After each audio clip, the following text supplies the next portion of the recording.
Good morning.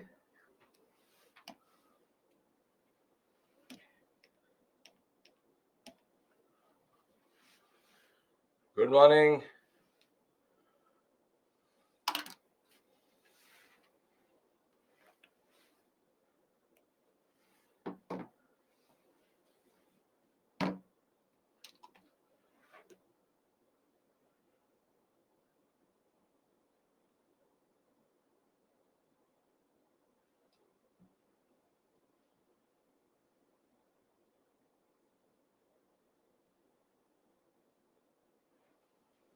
Good morning. Good morning.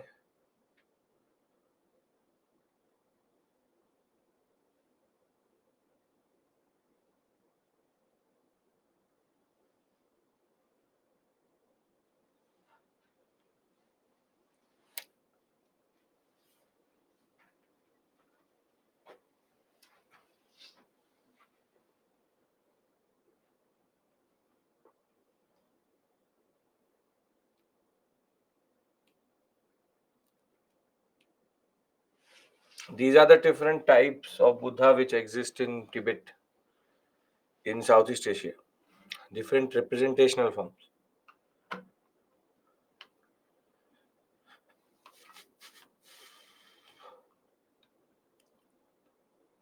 Meenakshi temple will do later.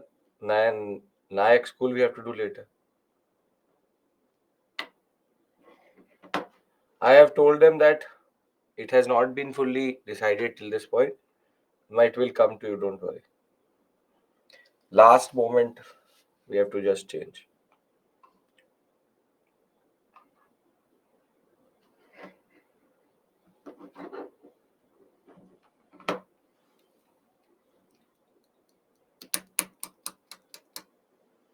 Good morning. Good morning.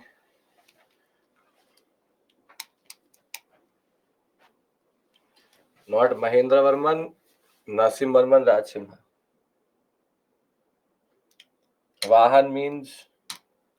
Vahan is standard thing in every temple. There will be one Vahan of the god. It's a standard thing. Every temple has it. Dravida or Nagara, all of them.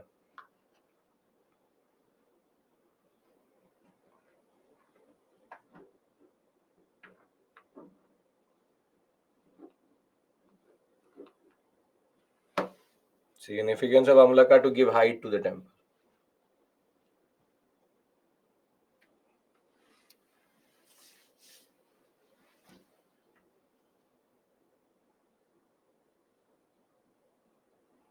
I wait one more minute because we still don't have quorum and then we start.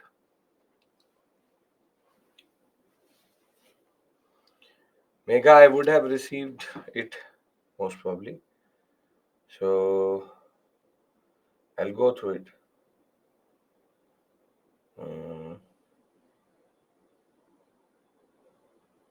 Yes. CSAT preparation.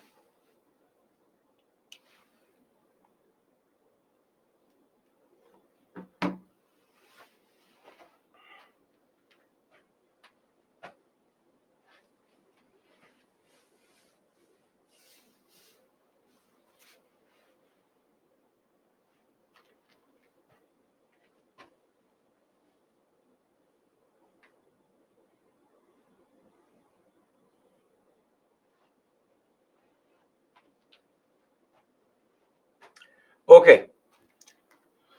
Yesterday we covered temple architecture and basically the first module of making notes while class you have to go through the PPT later also once. You're making notes, okay, but if you would need to revise it from the PPT once more. So we've covered module number 1 of architecture. In that we had pillar, cave, stupa, temple. And today our agenda is to basically cover what is called as medieval and modern architecture, specifically two chunks: Delhi Sultanate and Mughal. These two are very fertile areas of questions when it comes to both mains and prelims. And once we've covered that, a very small section on modern, because we only need what to know what is called Gothic and Indo-Saracenic. But the point is, this is the real thing which we have to cover today, the two big chunks. And by next week, we will be done with architecture. We will then go into painting. Then after painting, sculpture. From sculpture, we then move towards the other smaller topics with one big topic and other smaller topics. So we'll see. So Delhi Sultanate, Mughal, modern, we have discussed and we've done art and culture and architecture part 1. Now we go for part 2. We are now moving into medieval India. Now here we have already seen that temple architecture was reaching its highest point under the Cholas. So Nagara, Vesara and Dravida were flourishing in three parts of India, which is North, Central, and South India. Vesara being the hybrid style, and they will keep on doing that throughout the early medieval period. But medieval,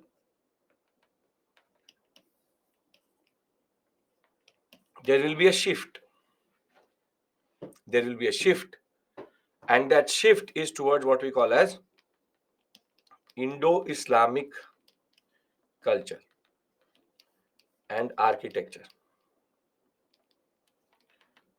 Now, one thing should be very, very clear, that you have to write Indo-Islamic culture and Indo-Islamic architecture, as Islamic architecture will not be the right categorization as a lot of books do it. Because if you talk about Islamic culture and Islamic architecture, that was prevalent in most parts of Central Asia, be it the Delhi Sultanate or be it the Mughals. Their architecture is quite different to what we see in Central Asia.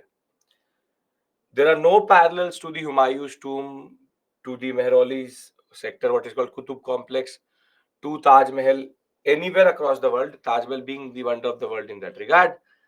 Because at the end of the day, these monuments are more Indian than they are Islamic.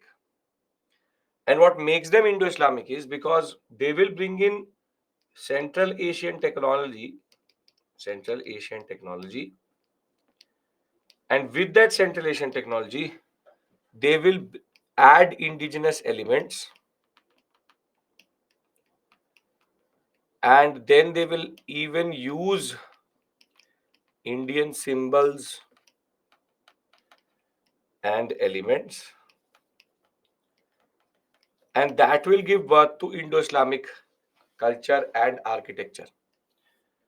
So you should be very, very clear in knowing that yes, there may be a certain component which is Central Asian, what we call as techniques and ideas, but they were not just dominating the whole sector itself. Further, once Kutubuddin Aibak had cut off from Central Asia, which we already know again because of the Yalduz issue, this culture became independent. Because independent of Central Asian Islamic influences. Because we don't see any parallels here. So please be very clear in how you categorize this period. Again, WhatsApp University, multiple people, random people on the internet. We'll talk a lot about these areas, talk a lot about them generally. But miscategorization, othering, whatever you want to call, there is this understanding which is there. So any monument, be it from ancient or medieval, is equally Indian and is equally important to conserve and preserve. And that is a very important concept you need to understand generally. This I establish in the first instance itself because you will have to write mains answers, and if you are going to not use these terms, then you're already making sure that the examiner is going to cut marks. So be very, very clear in how you categorize these monuments. Now, with this, we enter the first, which is Delhi Sultanate. Now, when we talk about Delhi Sultanate, can we start Delhi Sultanate? Yes, not an issue. Indo-Islamic architecture, Indo-Islamic culture. Okay. Now, Delhi Sultanate, it introduces a new phase and a new dynamism into the subcontinent, and it will go in four phases. Four phases,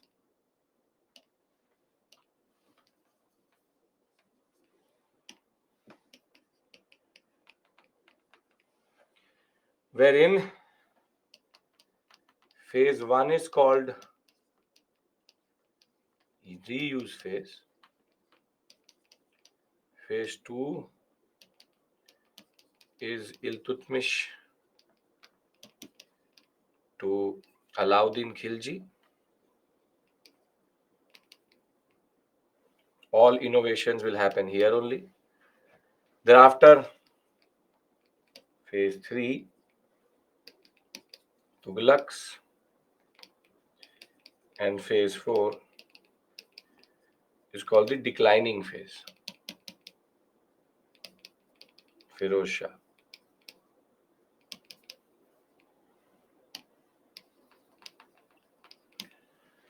And we have to go in that sequence.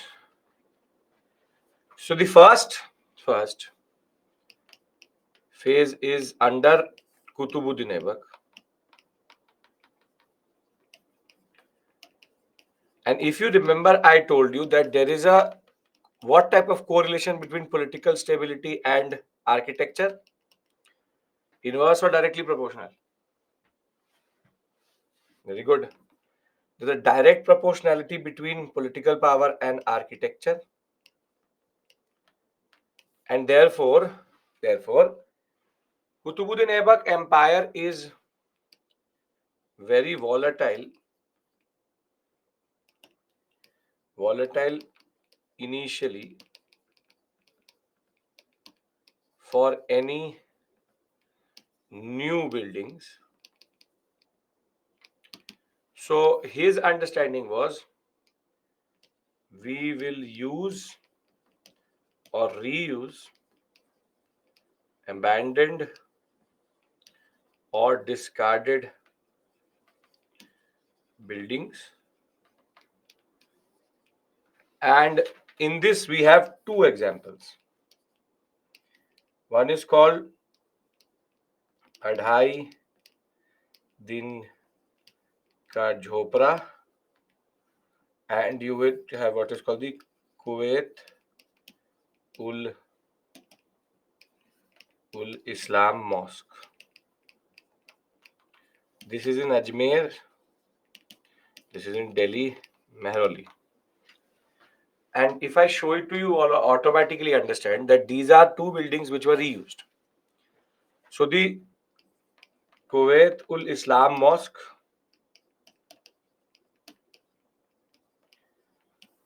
was a temple in Mehrauli sector which had been abandoned, and he will reuse it as a form of a mosque. And this was a Jain monastery.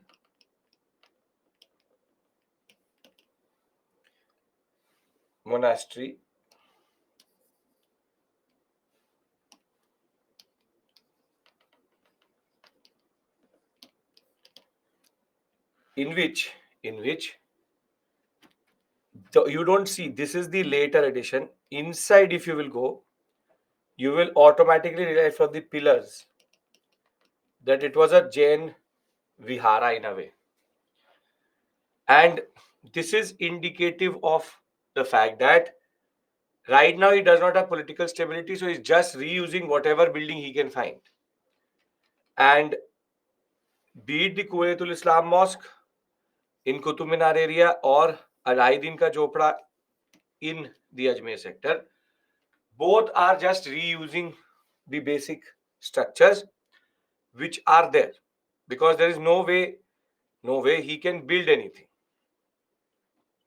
and therefore he has no other option but to work with these things. But by the end of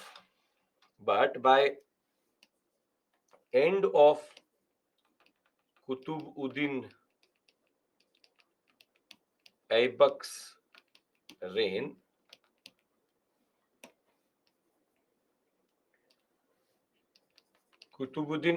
reign,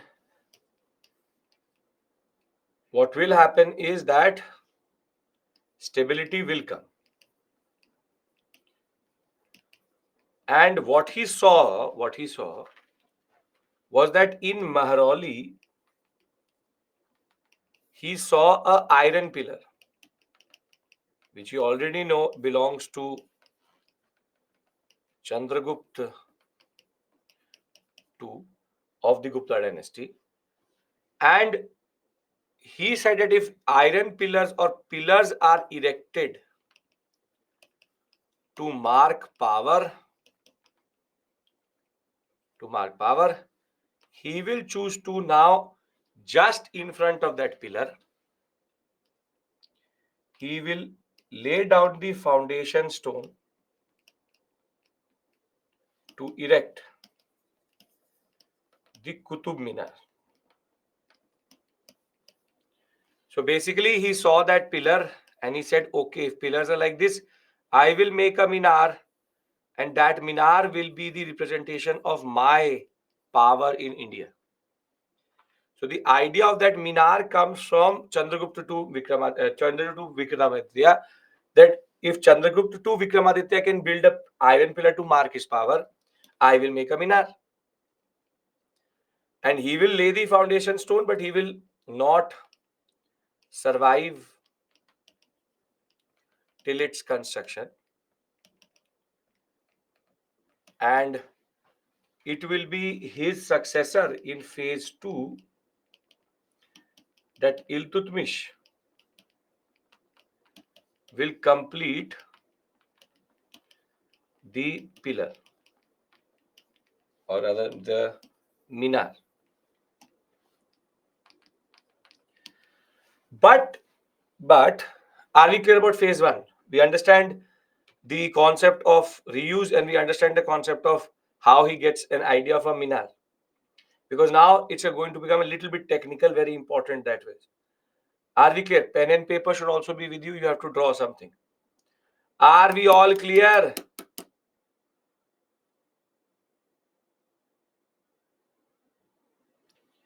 Now, Iltutmish will complete the minar, but in phase 2, 3 or rather 4 new technologies will be introduced. 4 new technologies will be introduced properly into the Indian subcontinent.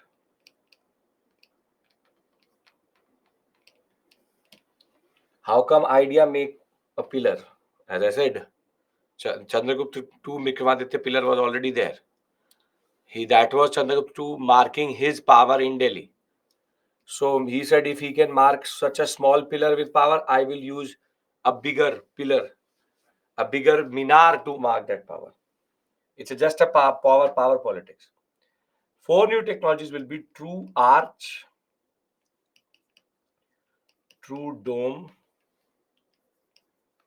arabesque.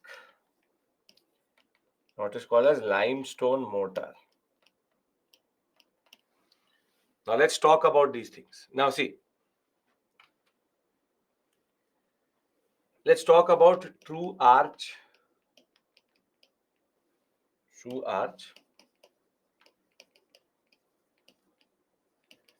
and true dome.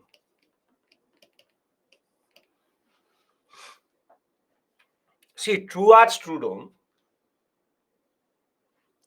It's not that we never knew domes. Just to show you, now this is an arch and this is a dome. This is called the Turkish dome. One of the most magnificent Turkish blue domes.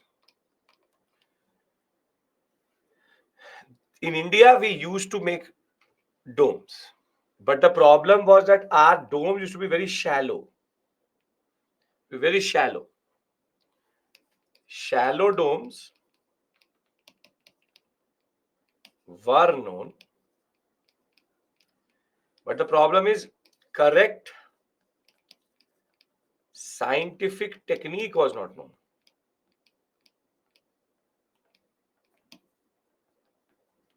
And basically, the idea of the dome comes from the fact that, for example, it's about grandeur, or according to the Islamic understanding, the whole atmosphere is like a dome.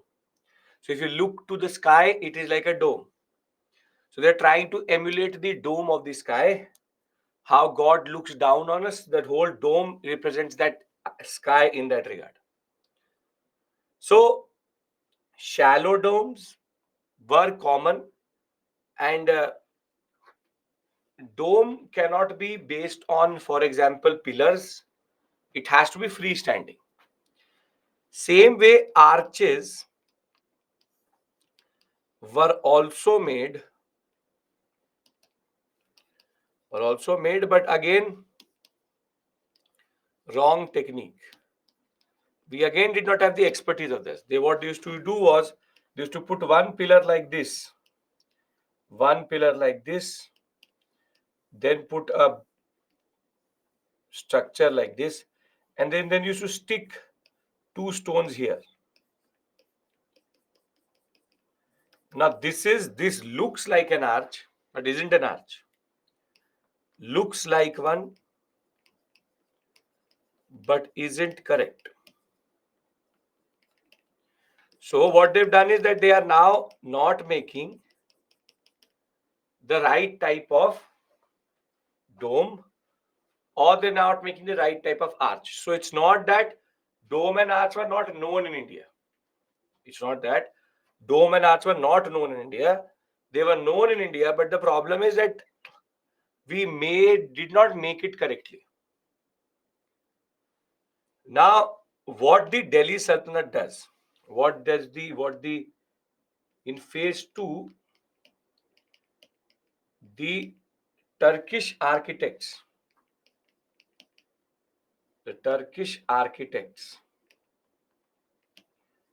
who migrated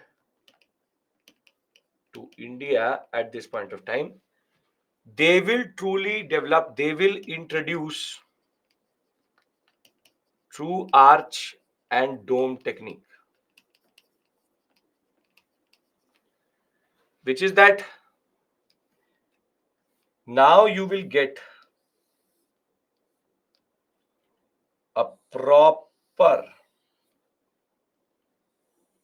domed structure.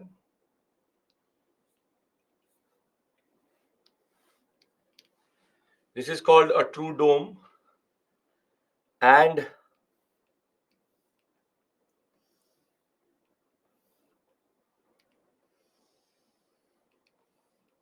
this is called a true arch.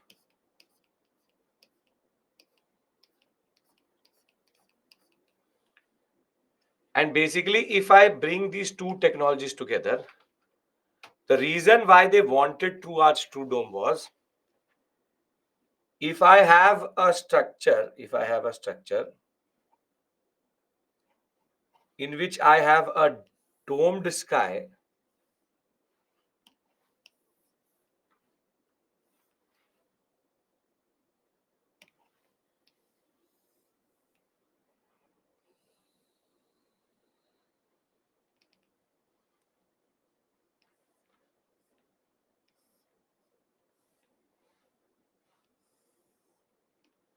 if I have a domed skyline like this,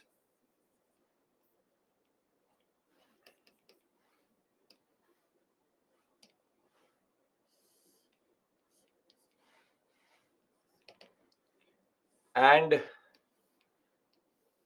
if I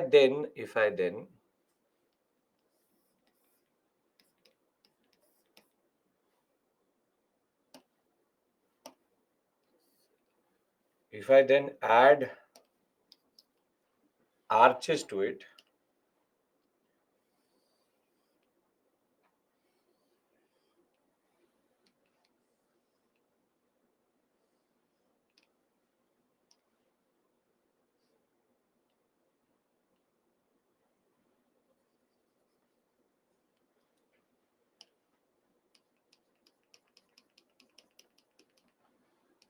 what happens is that you get non-pillared halls.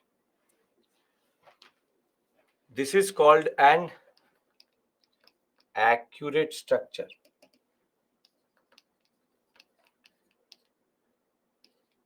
Accurate structure. What I mean by that is that when we used to make halls previously, we used to make it like this, that we make a hall, that we make a hall like this, or we're making a mandapa like this, and thereafter we used to put pillars. It's all about the concept of load bearing. So we needed pillars.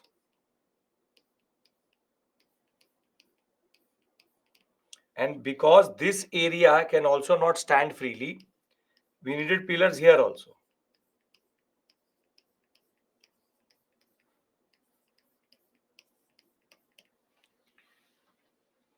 This is called a tribated structure, in which you have a horizontal column, vertical column, and a horizontal ceiling. It's called a tribated structure. The problem of a tribated structure is that if you have too many tribated structures, can I look from one side of the room to the other side without not looking into pillars? A very good example of a tribated structure is this. You can see that the ceiling needs multiple forms of pillars to hold the size. Getting my point?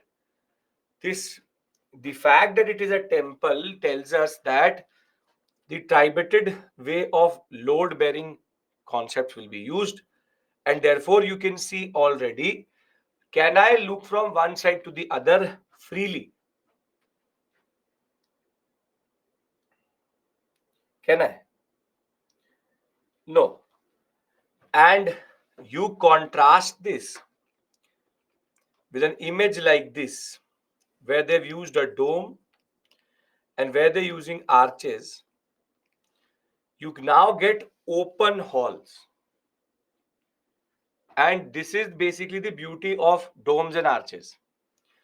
Domes distribute weight in such a way that you can basically make buildings without pillars itself, because these domes are freestanding. Their weight, imagine, their weight is on themselves itself. The weight is not by having a pillar here. The weight distribution is such that a dome basically divides the power, divides the weight, and it does not need any form of what we today call as load bearing columns. Same way, this part of the arch, is there any support?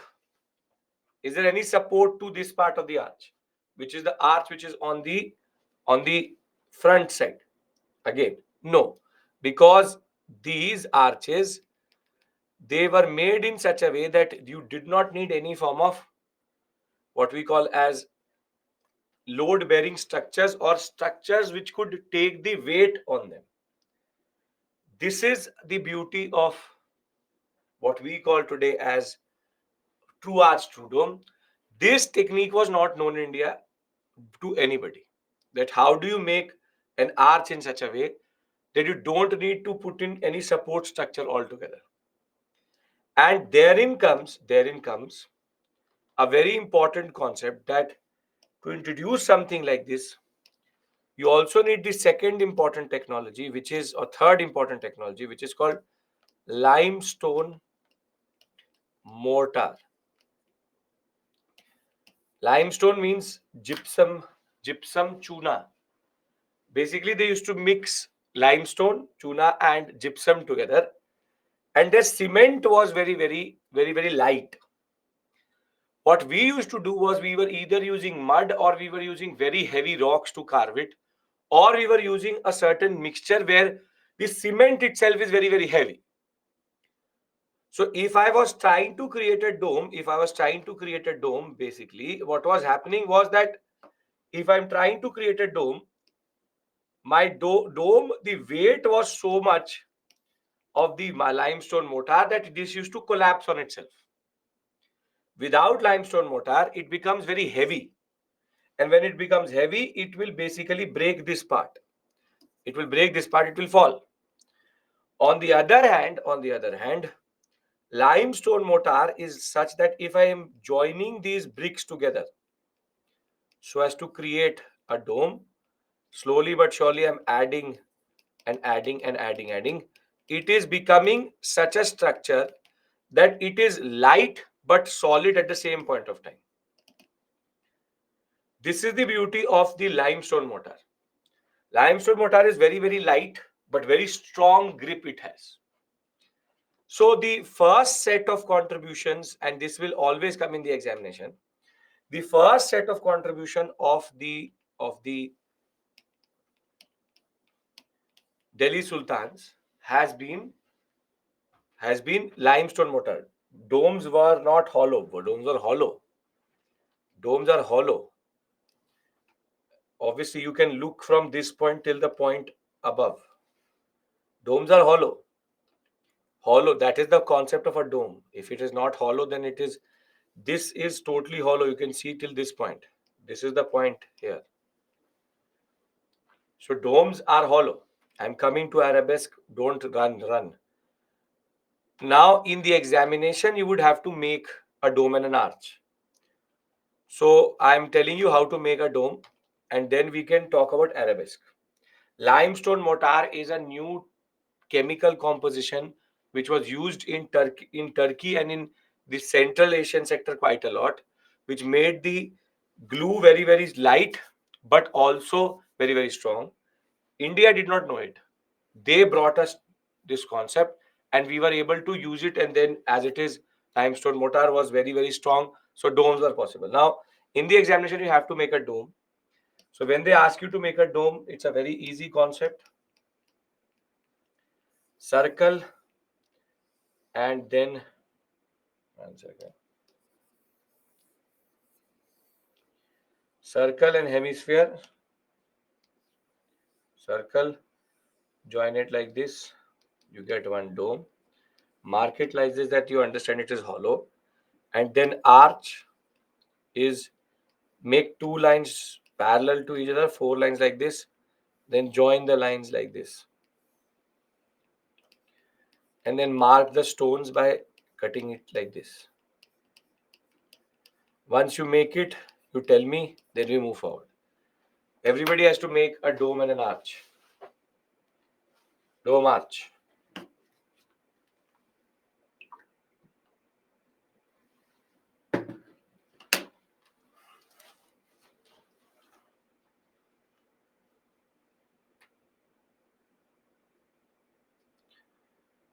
I'm coming to arabesque. First, learn what I'm telling you to learn. When I will tell you arabesque, then you will say, what is arabesque? Wait.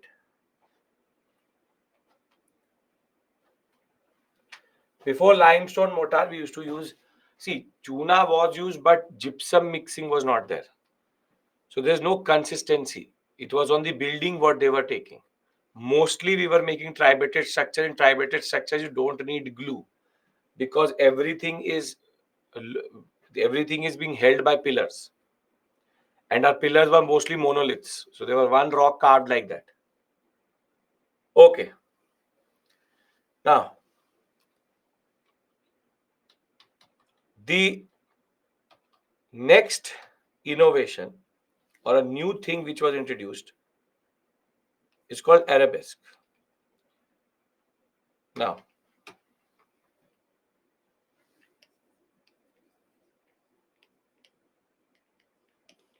it's called a decorative technique.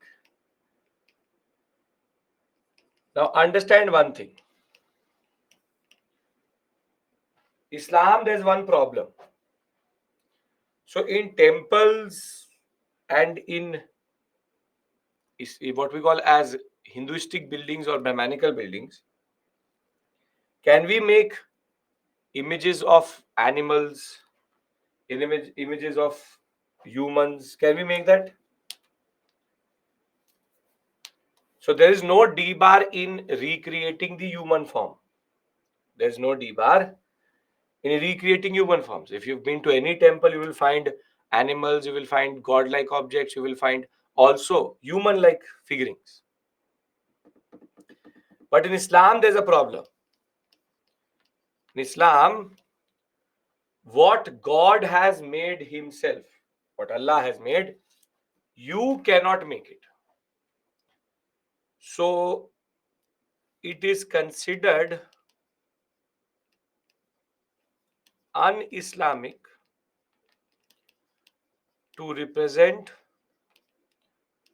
animal, human, and in some cases flora and fauna, all forms. So basically I'll remove animal, flora, fauna means both. Very simply, they cannot represent humans because it is believed that it is only the prerogative of God to represent something like that. You can't do it.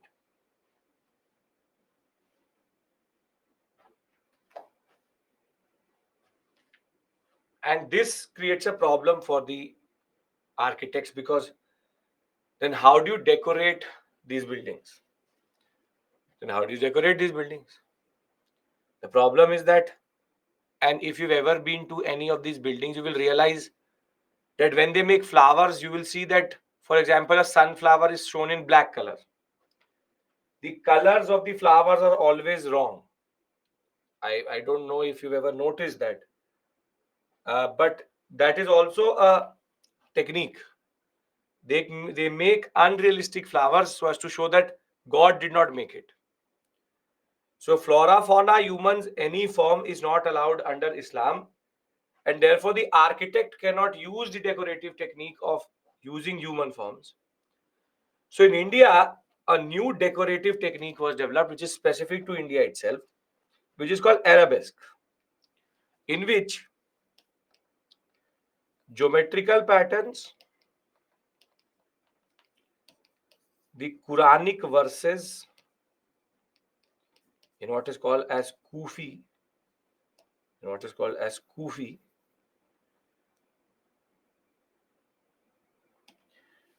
it is considered un-Islamic to represent human and in some cases flora, fauna in all forms. In any form, we write in any form. In any form, in architecture and art. Now, what is arabesque? Geometrical patterns, Quranic verses in what is called as Kufi, plus, and this is the master stroke, Hinduistic symbols for decoration. See,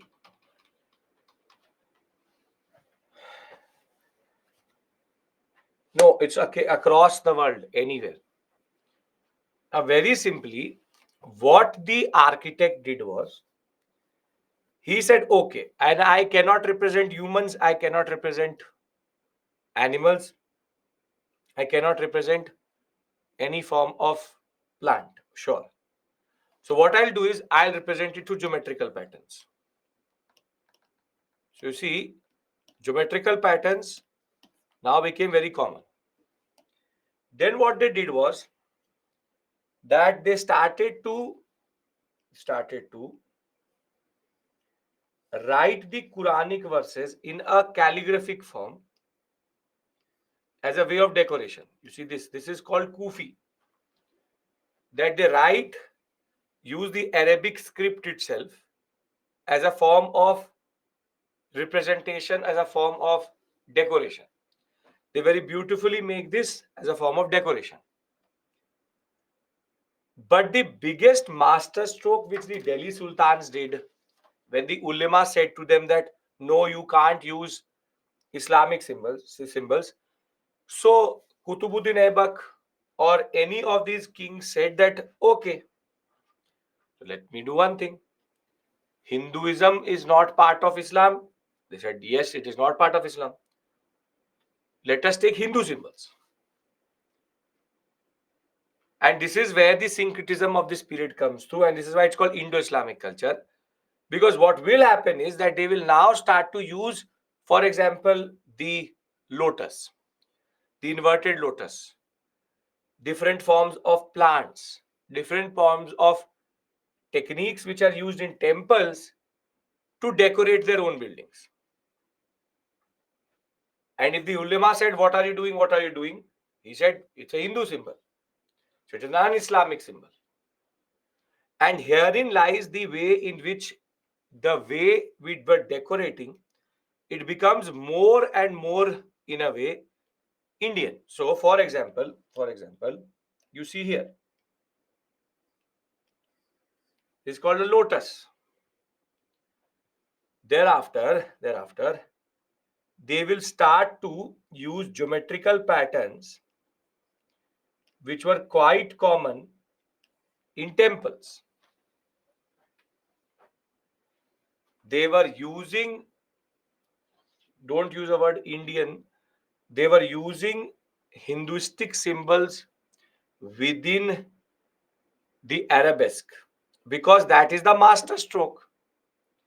That is a master stroke, because previously they are not allowed to use anything other than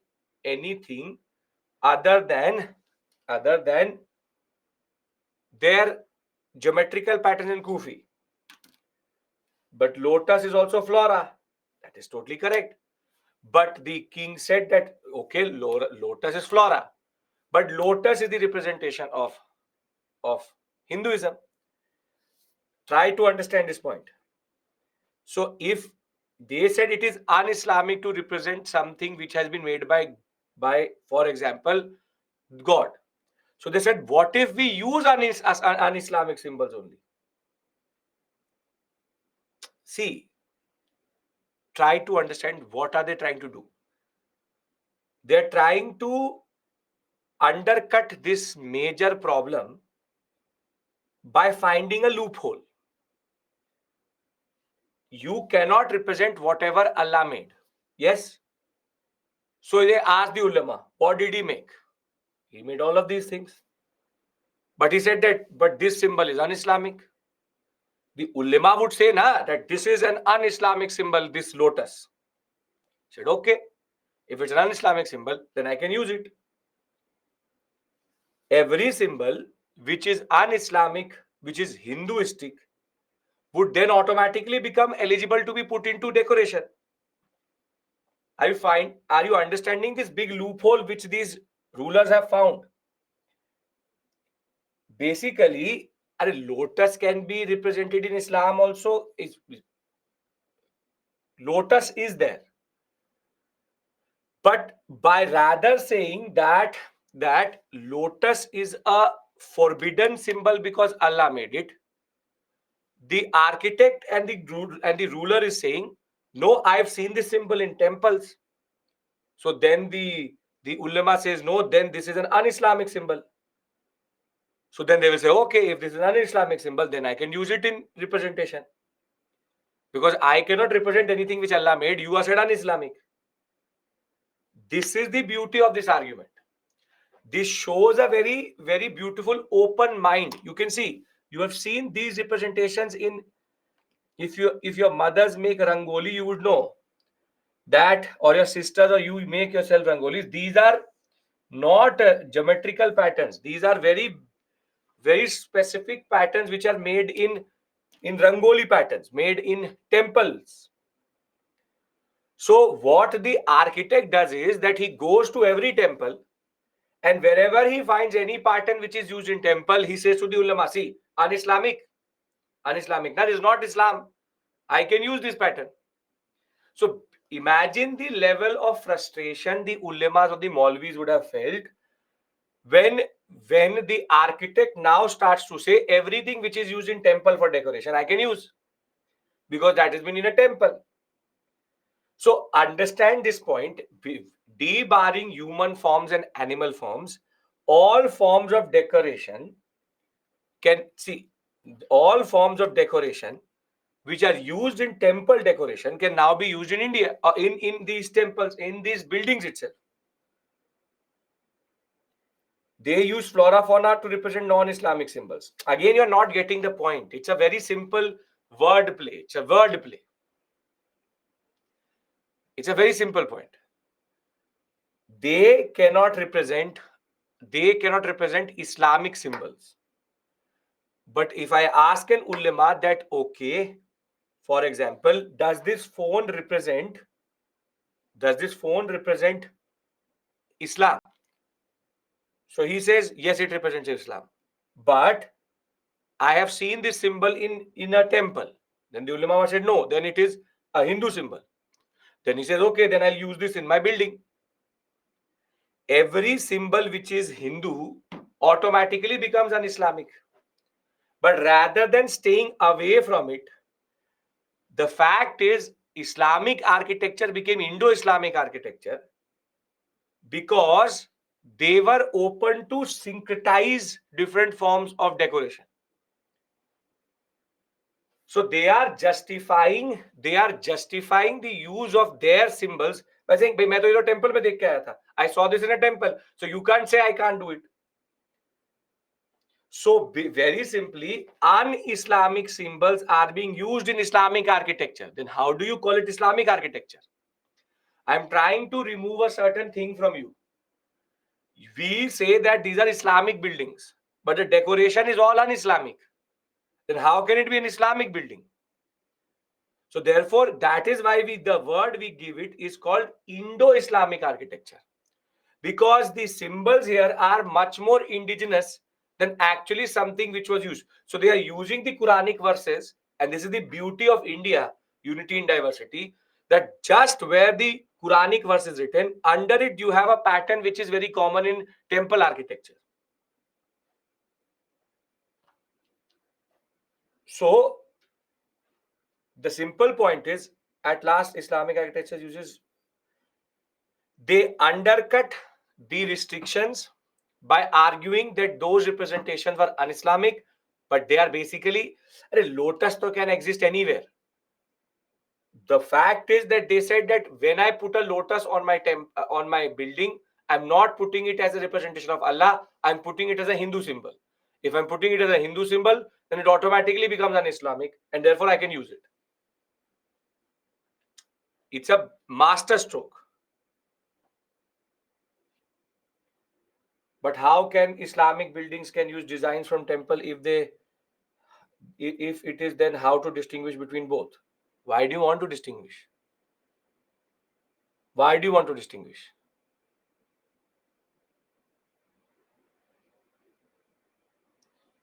If I go to a temple and I see the decoration outside, and if I go to a structure, for example, Qutub Minar, I will find multiple similarities in their decorative patterns. Other than the fact that in temples I will see human figures, animal figures, I will be able to see on the Qutub Minar patterns which I see in temples. And therefore, if I use the pattern which is there on this, and you can see the Qutub Minar uses these patterns which were there on these pillars. The eureka moment comes by looking at these pillars. In Kuwaitul Islam Mosque, they saw that, okay, I can make this pattern and it will be called a Hindu pattern. This is what makes this period a period which is truly Indian, which is that in the same building we have two cultures coming together. If it is not digesting, digest, drink water a little bit.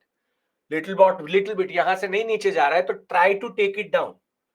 Because I know it will take time to digest that how can this happen? That is the beauty of that is the difference between you and me and these people who are living in medieval India. You and me will say, oh, an Islamic Hindu. No. They were like, let's find a loophole in this. And the loophole is, let's use Hinduistic symbols in Islamic buildings. It's a syncretization. It's an amalgamation of cultures coming together. And Akbar and the Mughals will break rules like anything. They will find this excuse and create structures which till today create a new understanding itself. This is basically about, it's not just about cutting under, it's not about undercutting ulemas. It's having an open mind to architecture. It's having an open understanding. Because if it's not that the ulema is always standing there and seeing the construction, it's not like that. If you don't understand one thing, you should understand one thing. Did the Turkish sultans come with all the labor which was coming? The labor which was constructing this was not coming from Turkey. It's all Indian labor. So think of it that the architect is a Turkish architect. But the people who are constructing these buildings, they are Indian. They are indigenous to India. So they go to the architect and say that I have an idea. Let me make a pattern which I've made for my generations have made for previous generations for the temples. Go and say to the ulema that it is a temple building. The idea is, this is, इसी को तो जुगाड़ कहते हैं. This is a जुगाड़. That basically they found a way of bypassing it. And it is us, it is these two cultures coming together which is producing it. It's un-Islamic to use figures, but kings use Hindu symbols, which are un-Islamic. Then Islam architects meet with Hindu symbols. You are making it into a CSAT question for some reason, I don't know. It's an excuse. You're making it into a CSAT. It's a very simple. Nobody is asking you this logic. Un-Islamic, Islamic. It's basically a genius act of syncretization. It's not something which will come naturally to you because British taught us something and they divided the symbols very quickly. But according to now an architect, there are no symbols which are Islamic because all symbols become, in a way, Hinduistic. So what arabesque is, and I'll just tell you the fact that in decoration, Turkish eschewed, which is they did not like representation of humans and animals figures. So they used geometrical floral designs, combining them with panels of inscriptions of the Quranic verses. This is called arabesque.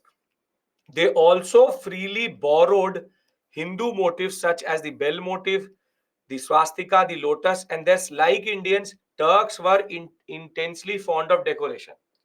And therefore, if you don't realize one thing, this is a blue color. What is the color of the Qutub Minar? What is the color of the Qutub Minar? Motif means symbol. Red and yellow. That is exactly red and yellow sandstone which was being used in temples. So the point of the matter is, are humans and animals represented? No, they are not that dumb. break rules which don't basically create ruckus. They are breaking rules which are not very, very heavy. So very simply, the concept is that when the architect, when the Delhi Sultans come, they introduced a new type of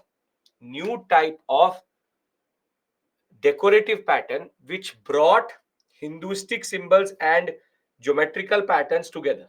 That's it. That is it. Are we clear? Reason behind non-Islamic design. Again, you are stuck at that point. It is simple point. They want to decorate, they don't have anything, so they take Hinduistic symbols. End of story. End of story. Are we clear about the 4 technologies introduced by Delhi Sultans? I'll read it out to you and then we can move on. We will have to discuss the profiles. I don't know Satya Prasad who is telling you these things. So please stay away from them.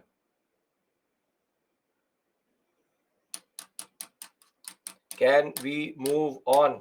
Are you still stuck in this? See, you are not able to figure it out. Think how the ulema would have felt. 2023, secular Indian, not able to digest this fact. Imagine what the ulema would have thought.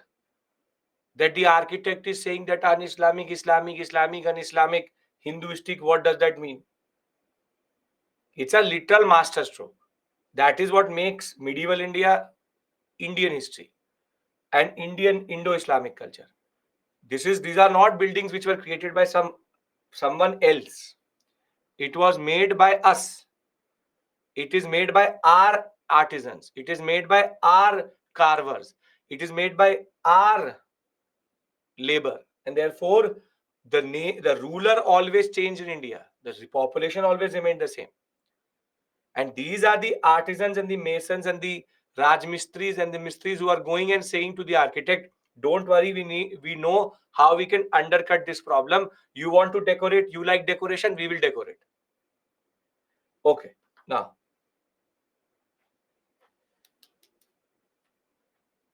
do you feel everyone is open when we talk about material technique, Vastu Kings, liberal? Because again, Vechri, I don't know why you are ready to accept that ancient rulers are tolerant, but this is now more about superficiality. You're getting my point? You are saying that past rulers were also. I'm not undercutting the tolerance of the rulers before. I'm just saying that they are adding to the larger story of tolerant rulers. So, simple point is, if you talk about today the problem is the British taught us. You have written 3 big messages and half of the knowledge is here, half of the knowledge. If you agree with me, perfect. If you're adding to it, very good. If you are not adding to it, then I'm telling you the logic. But I think give me more crisp answers. If you send me this big a message, I'll keep on reading it only. So very simple point is, if you're adding to it, very good. The fact is that it's not even a point I used to previously talk about. It's a simple point. Arabesque is Indo-Islamic culture at its best. Tolerance, assimilation, amalgamation. That's it. So true arch, true dome, arabesque mortar. Can I talk about these things to the PPT?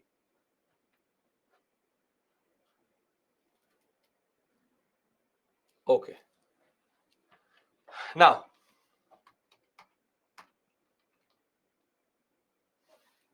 style of decoration used in this building had no human or animal figures because it is considered un-Islamic to do so. Now, in phase 2, we have the true arch and true dome coming in. The arch and the dome were known previously, but they were not used at large scale, and the correct scientific method was also not known. The importance of arch and dome. The dome provided a pleasing skyline as the architects gained more experience and confidence, and the dome rose higher and higher. With the use of domes, the building became lofty and impressive, and the true arch and the true dome enabled construction of large halls with clear view without no need for pillars. Further, the Turkish rulers used both. It's not that arch and dome came, so the tribated method went away. They still use slab beam method, which is tribated. Tribated and accurate came together. They also used a very light and fine quality light mortar, which is a limestone mortar, which allowed them to have very superior kind of buildings with a very heavy load on them, but the mortar was very strong in that sense. And I've already told you that in order to undercut the issue of decoration, they started to bring in Hindu motifs. Motifs means symbols. Hindu motifs, along with that, different aspects of geometrical patterns and the Quranic verses together, creating a syncretic culture in that regard. Now, now, what we now need to do is we need to see this in action. So, can I now discuss the buildings in which you can see this?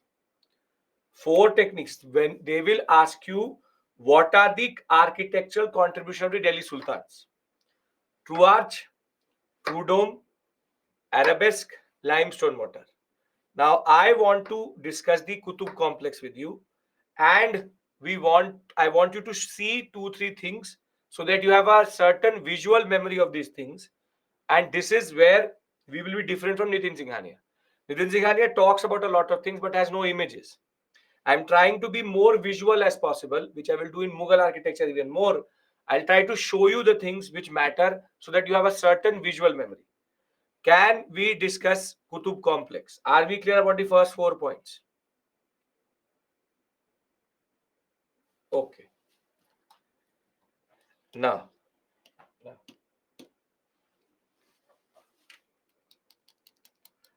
in the Qutub complex, we see two worlds coming together.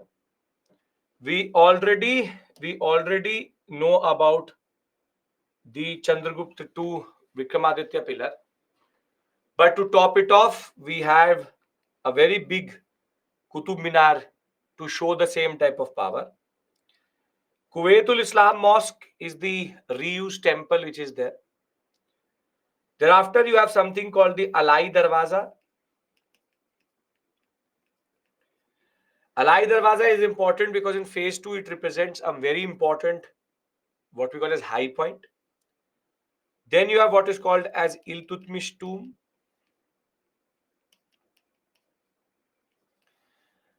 This is called the Alai Minar, wherein Alauddin Khilji wanted to make another Qutub Minar 3 times the height of Qutub Minar, but it was never fully constructed, stopped in between. And each of these buildings, be it Qutub Minar, be it Iltutmish tomb and Alai Darwaza, have very interesting concepts within it. When you look at the Qutub Minar is a 71.4 meter high minar which was started by Qutbuddin Aibak, finished by Iltutmish. But the beauty or the most interesting technique about this minar is that the balconies have been made in such a way that even if you stand at this point, you can see till this point, the balconies don't protrude the vision. So the balconies are tapered in such a way that they are embedded inside the Qutub Minar itself. Now, if you look at the Qutub Minar, you will realize that it's not a smooth minar. It basically has these ribs. And each of these ribs together go up till this top point. This is red sandstone. But you will see that the upper two are marble. And the reason is that Qutub Minar was started by Qutbuddin Aibak, finished by Iltutmish, and then in the Firoz Shah Tughlaq period, it is believed that the Qutub Minar was struck by lightning. When it was struck by lightning, the upper two levels got destroyed. So Firoz Shah Tughlaq actually reconstructed the upper two levels. So when he reconstructed it, he changed the design. By that point of time, marble was available, so he used that. That is why you will see first three levels look the same. Thereafter, the upper two levels look different. And as I said, the people used to previously go, you could go up till any of these points previously. However, then people started to misuse the height against their own life. And thereafter, people, now you can't actually go up the Qutub Minar itself, but people used to go previously to Qutub Minar top.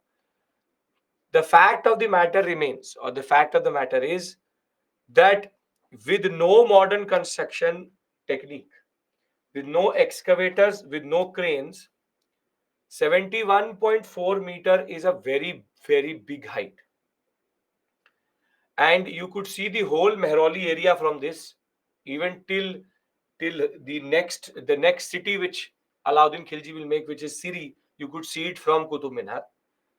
It in itself, it is an architectural marvel. If you live in Delhi, if you've never been to the Qutub complex, I would recommend you to go there because it will show you a new side to architecture in India. Thereafter, we get this is called Iltutmish's tomb. Now, Iltutmish's tomb is considered to be an epitome of what we call as arabesque. Basically, our own architects and our own masons had become so good at carving that it is believed that every inch of the tomb has some form of carving. This is your arch. This is Iltutmish himself. You have the Hindu symbols in the Arabesque itself, but you can see this type of decorative pattern is quite common in the upper ceilings of temples. The fact is that Arabesque had now become properly established, had now become very settled, and now they have started to develop very beautiful forms of buildings in which now they have become such a big expert that they don't even leave 1 inch without carving it. Carving technology had become so good that now it was a disgrace to have a surface to be plain. Then comes this I call phase 2B, if you want to call it. Then come the Khiljis. Jalaluddin Khilji did not have a lot of time to do anything. But basically, Alauddin Khilji will be the one who will establish a city called Siri. But unfortunately, except for a mosque and a wall, the whole Siri Fort area, which if you again been to Delhi, you would know Siri Fort area. That whole name Siri Fort area is given by after the name of Alauddin Khilji's building, which is Siri.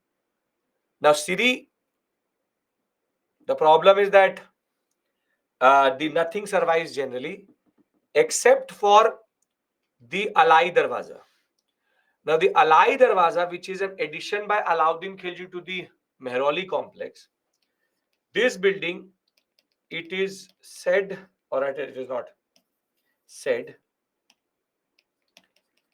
it has the most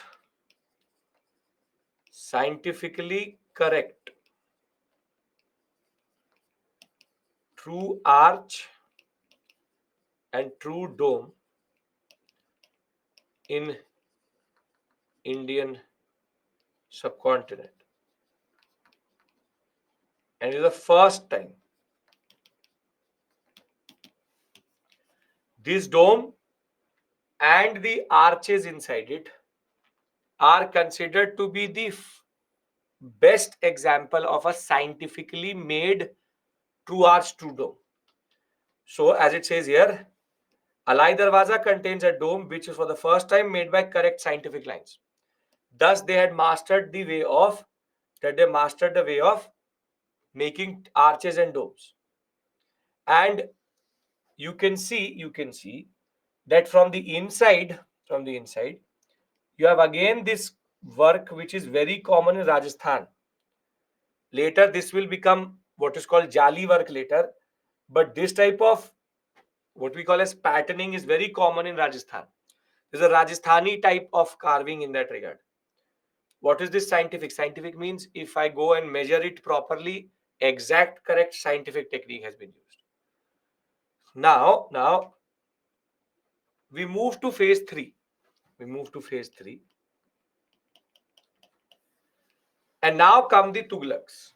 Now come the Tughlaqs. And when we talk about the Tughlaqs, the fact of the matter is that they will initially show off, much like what was done by Muhammad bin Tughlaq. They will initially show off. But what will happen is that within the Tughlaqs itself, we will see how political power and economic power can be seen inside or parallelly, something which can be seen within architecture, how it gets represented. So the initial representation of the Tughlaqs was the Tughlaqabad Fort, Jahanpana, which is made next to Tughlaqabad Fort, Firozabad.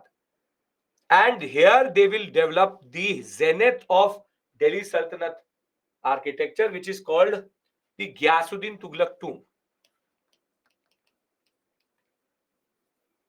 So after murdering his own father, Muhammad bin Tughlaq did spend some money on the tomb of his father.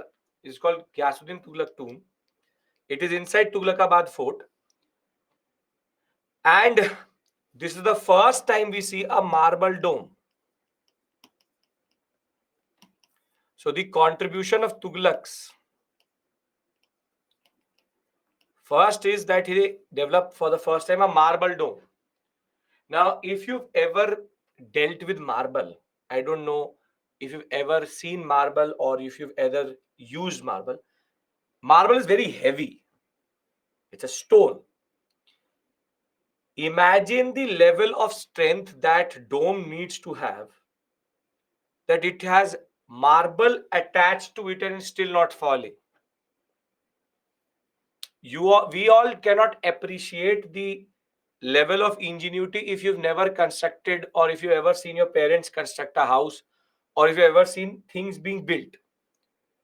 For you and me, it's just a dome, marble dome. But if you try to make something like this, it will never ever stand the test of time. It has been standing for now close to 500 years, and still not even 1% of that is gone somewhere. Taj Mahal, yes, but Taj Mahal is the climax of all of this. The fact is, marble dome for the first time we see. Second thing which we see is again, which is a show-off move, proper show-off move, which is called sloping walls, which is called barter. Barter. Barter means, see, if I make walls like this, they're like nothing to show off here. They made walls like this. You can see here. Imagine again how much architectural geometrical understanding you need. Then you can make a sloping wall. You can make a sloping wall.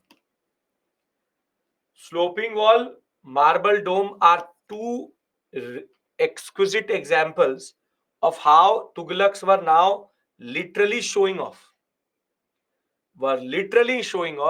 Their power. And remember this sloping wall, because you will see this sloping wall in the most unlikeliest of place. Again, that is a problem of weight distribution. Try to ever keep two cards like this. If you take two playing cards and if you keep it like them, they will still stand. Keep it like this, he will never stand. Imagine how, again, they are doing geometrical calculations, which is making sure that this building is not falling on itself. And one more thing which the Tughlaqs introduced was called beam and lintel. Beam and lintel technique, which till today we use. See, what they've done is that they have one big beam here and they've used one smaller lintel. Now, if you have ever again seen a building, if you have a wall and I want to make a window in it, I will add a slab of concrete here so that the weight comes here, and then I will make one window. But if you look at the structure in which you are right now there, the whole structure is basically like a skeleton. That skeleton is called beam. Every corner which you see, you will have beams. And lintel, basically, you see beam here. Beam are given so that the roof does not fall on you. And lintels are given so as to create doors and windows. Previously, they used to make arches for this, but arches don't give you very high doors or very high windows. So what they're doing is they're developing what are called lintel and beam technique, and that was for the first time used in the Tughlaq, Ghiyasuddin Tughlaq's tomb. So Ghiyasuddin Tughlaq's tomb has three technologies together: beam and lintel, along with sloping wall and marble dome. You would be asking yourself, why do I need to know these things? Because UPSC can ask you the contribution of Delhi Sultans to the Indian architecture, and also they can ask you individual contribution of Tughlaq's Khiljis or the Mamluks, and they can also ask you prelims question out of this area in that sense. So be very, very clear, be very, very, very clear that Ghiyasuddin Tughlaq tomb is considered an epitome, a climax of what we call as Delhi Sultanate technology. Now, after Ghiyasuddin Tughlaq, now comes Muhammad bin Tughlaq tomb and the later Tughlaqs. Now, can anybody tell me, does these buildings or do these buildings actually represent any form of architectural merit, or do they represent prosperity?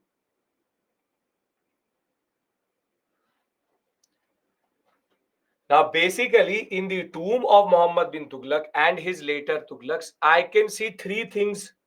I can see three things: reuse of material, cheap white or gray sandstone, and now they have no architectural merit. They were using beautiful red sandstone. Now they don't have that money only. So what they do is that they go to these very, very cheap, very, very cheap gray sandstone. And the problem with gray sandstone is that till Muhammad bin Tughlaq, still they had gray sandstone. After that, they will not even have that. They will just make it out of rubble. And the biggest issue is that with gray sandstone, you can't carve on it. It is very, very hard. So now, even if that was the case, you will give it to the Tughlaqs that they will still add a lotus for sure. They loved the lotus. I will tell you, lotus will become a very standard technique, a standard thing which will be always put at the entrance. The fact of the matter is that the later Tughlaqs represent a regression, and you can see it. And I will make you write this. I'll write it down once I consolidate after the break. In a way, there's a correlation between architecture and political and economic power. And by the time you come to phase 4, which is Firoz Shah Tughlaq, you get this ugly building which is called Firoz Shah Kotla. No barter was used, only recycled stone was used. Still, lotus is used because that is what their obsession is. But if you look at this building, it does it look like a power? Does it look like a fort made by a person who's powerful? It looks like a person who's just made a fort as out of rubble which was available. And this is where you need to understand one thing: architecture matters because architecture is a way of understanding history and can correlate to things. Muhammad bin Tughlaq talked about a lot of things, but you can see his buildings represent that there is a problem. And by the time we come to Firoz Shah Tughlaq, we can see it, literally see it. So before we go to the Lodhis, which I will go after the break, what I want to do here is two things. I want you to very simply think about what I've said to you. When I come back, I will consolidate everything on one slide, and we will then move to Lodhis and then the Mughals. Done? Firozshah Kotla Stadium is now called Arun Jaitley Stadium. Batter means sloping ball. Done, done, done. Yes. Okay. So take a break here. We'll come back at 7:40 and then we'll take the story forward.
Welcome back.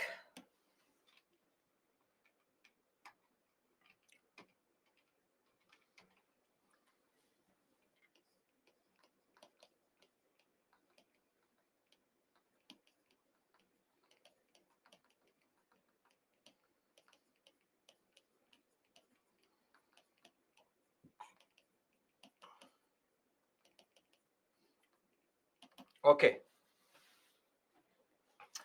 So we have to just consolidate the section we've covered, which is basically subcontinental architecture, Delhi Sultans, true arch,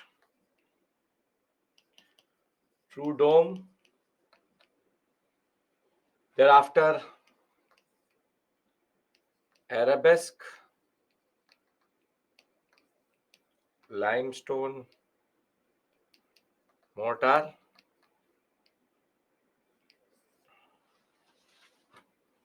you have accurate structures,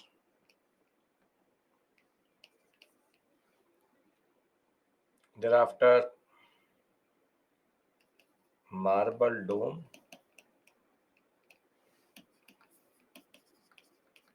barter, sloping walls, thereafter we have Veerman,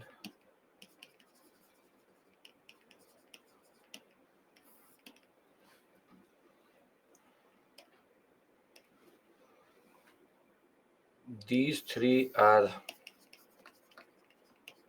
phase 2,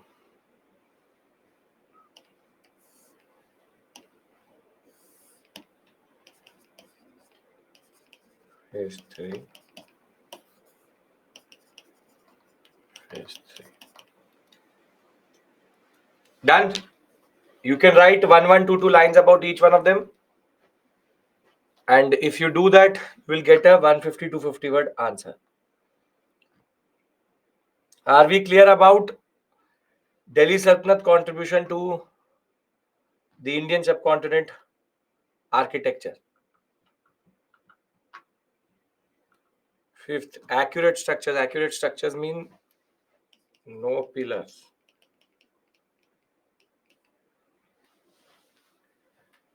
Right. You can add the drawing of the dome and arch, and your job is done.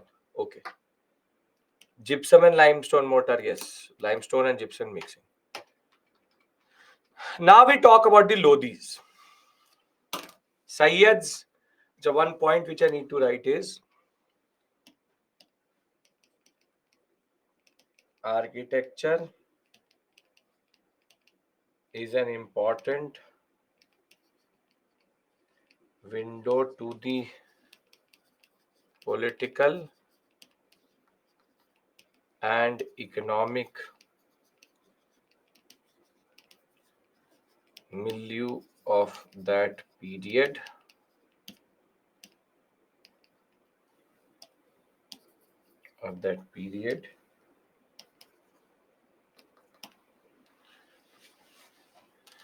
You can add the names of the buildings and everything to whatever you want to do. And they reflect political and economic stability and issues. Previous year questions Tuesday. We have not even covered 2 modules of art and culture. So once the modules are covered, then only questions can be done. Now, are we clear about these 2 points? Everybody, this slide and this slide. Are we clear? I want everybody's yes, then we move forward. Milieu means situation.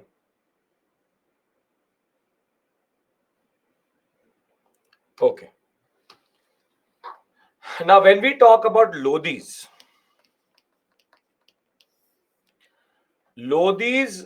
are very, very important because they introduce three very interesting elements. Lodhis, because they had a lot of contact with the Rajputana sector and with the Gujarat and Rajasthan sector, Gujarati and Rajasthani elements are introduced. Double dome and the concept of garden complex for tombs comes from the Lodhis. Basically, what I mean by that is that all of the Lodhi kings are in one Lodhi gardens of Delhi, from Bahlul to Sikandar to Ibrahim. And the concept of having a garden around your tomb is something which comes from them. They have beam and lintel structure. But when you look at a Lodhi dome, they were making what are called double domes. A dome on a dome. A dome on a dome. Basically, if you tell me, if I have, for example, 1 second, if I have a building and in that building I have a very high dome, what is going to happen if I speak in this type of room? What is going to happen? Very high dome. It will echo. It will echo too much because the ceiling is too high. So what the Lodhis used to do, they used to make one false dome inside the building. So if I'm standing from outside, it will be 30 meters, but from the inside, it is only 20 meters. So I have made double domes, one dome over the other dome. This is the level of ingenuity which was there. And I make one dome for a false ceiling, and then I make the other dome over it.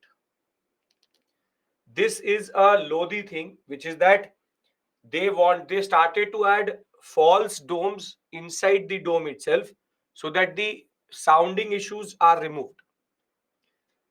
So I hope double dome is clear. Double dome is clear. Dome inside a dome, and this is a hollow part. So there's a gap. There's basically one dome and the other dome over it. Now, what is more important for us is what the Lodhis did when it came to certain things. In this image, there are three elements which are very, very Rajasthani Gujarati.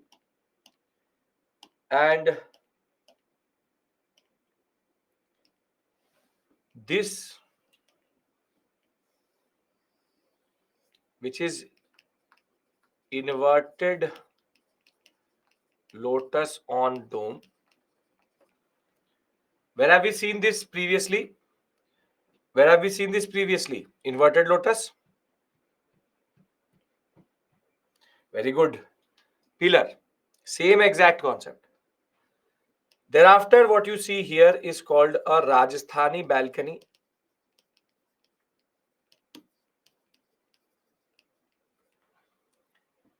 Then these are called caves or aways. I will show you, I will make them small for you. And one more thing which is not here, which is called a chhatari or domed kiosk. See, there are in Lodhis, the fact that the dome has a inverted lotus on it is basically a inverted lotus. This is the first Rajasthani thing. Then the fact of the matter, which is these are very beautifully made. This is called Rajasthani balcony.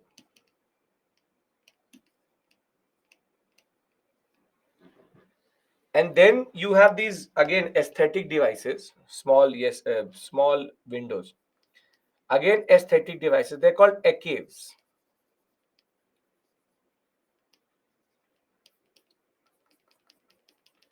You will find this on buildings, small pillars like that come out. They call caves or aways. These are again aesthetic devices. But the biggest contribution which they picked up, and all of these are Rajasthani, Gujarati elements. It's called a domed kiosk. You would have again seen it in your life for sure. You don't know it.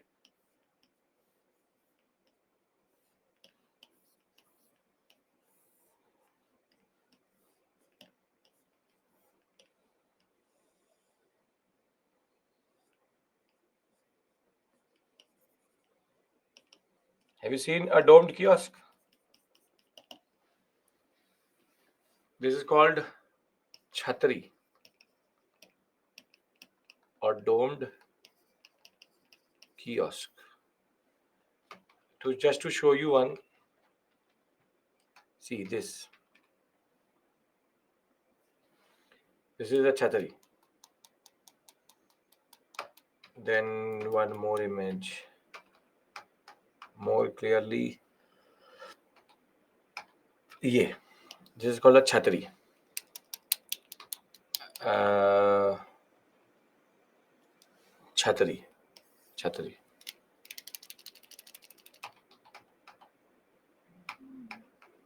Here you have again Chhatris. This is called domed kiosk. Chhatri. Chhatri. Get it? Yes. It's an Udaipur, Jodhpur tradition which is picked up by the Lodhis very quickly. Are we clear about this? Which is the four elements which the Lodhis introduce. Yes. Now, the fact is that balcony, kiosk, caves, lintel beam, and double dome. Lodhis in a way create the base on which the Mughals will act. And in that sense, even before the Mughals had come to India, or even before Babar had fought Panipat, Indo-Islamic architecture from 1206 to 1450 to 1526, in this 200-300 year period, limestone mortar, sloping wall, true arch, true dome, and Indo-Islamic culture intricate designs, which is called arabesque, plus balcony, kiosk,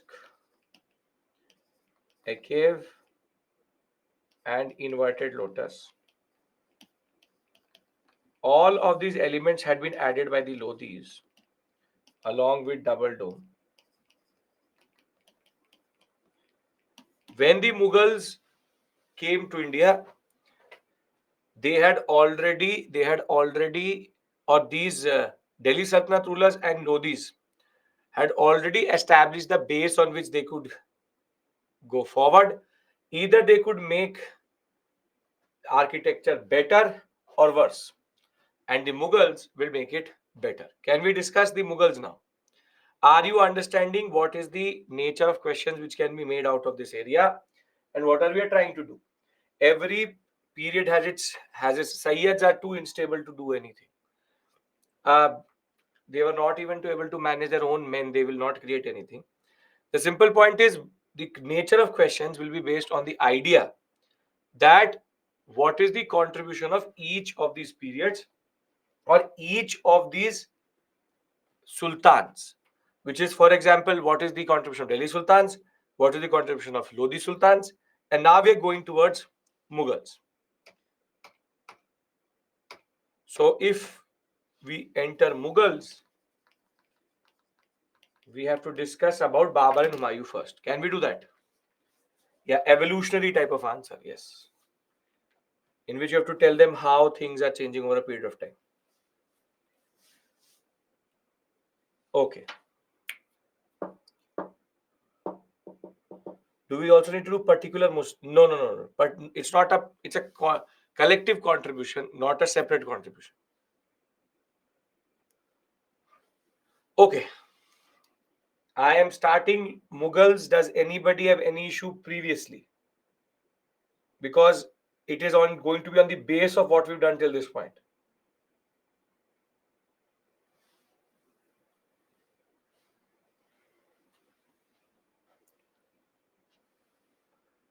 Caves are nothing but this. It's a small structure like this. This is called an cave. Nothing more, nothing big. It's just an aesthetic device. Makes your corner look better. That's it. Okay. Now, still a lot of you not saying anything. So I presume that everybody is on the same page. Why we include Lodhis? Why we include Lodhis into Delhi Sultanate? Not in early Mughals. I am not adding Lodhis into Delhi Sultanate. I call them Lodhis, which is pre-Mughal dynasty. Kiosk is Chhatri, yes. Double dome is a dome inside a dome. Lintel beam along with Rajasthani balcony is something which they will combine to create it together. Lintel beam is needed to create a Rajasthani balcony. Okay. Now, still a lot of you are either sleeping or what about Sayyads? If there's a correlation between monumentality and political stability, will the Sayyads have anything? What was Gujarati element in this? These are Gujarati elements. These four concepts itself are Gujarati style taken up by Lodhis and added to Indo-Islamic architecture. I am now presuming everybody is on the same page and we are moving forward. Either you're sleeping or whatever it may be. Okay. Now, Mughals, Babur, he again does not have that political stability to do anything. And Babur's main contribution within the Indian subcontinent are two very ugly looking mosques. One at Panipat, which I am going to show you here, this one, Panipat, and the other one at Sambhal. These mosques have no real addition to anything. They were made very quickly in a haste of Babur's period. And therefore, the dome itself is a testament to the fact that he did not want to add anything. So Babur's contribution is nothing really except for one thing which he did in Kabul. In Kabul, he introduced what we call as the Char Bagh concept. See, Babur comes from a very, very arid area, very, very arid area, which is, for example, coming from Samarkand, Fargana, very arid area. So he used to love gardens. He used to love gardens quite a lot, which is that basically wherever he went, he created a lot of gardens. Now, this is called a charbagh because if I divide it into two parts, I will get four quadrants. That's why it's called charbagh. And in every charbagh, they used to always have along with it water works in that regard, water and water works. And water was important because a bagh needs a lot of water generally. So charbagh concept is something which Babur introduced whilst entering into the Indian subcontinent. And for him, it was about greenery, it was about the environment, it was about looking at trees because that is something which he never saw in Fargana and all. So, the fact of the matter is that Babur's contribution is the Char Bagh concept, which will be taken forward as you will see later. But other than that, no real architectural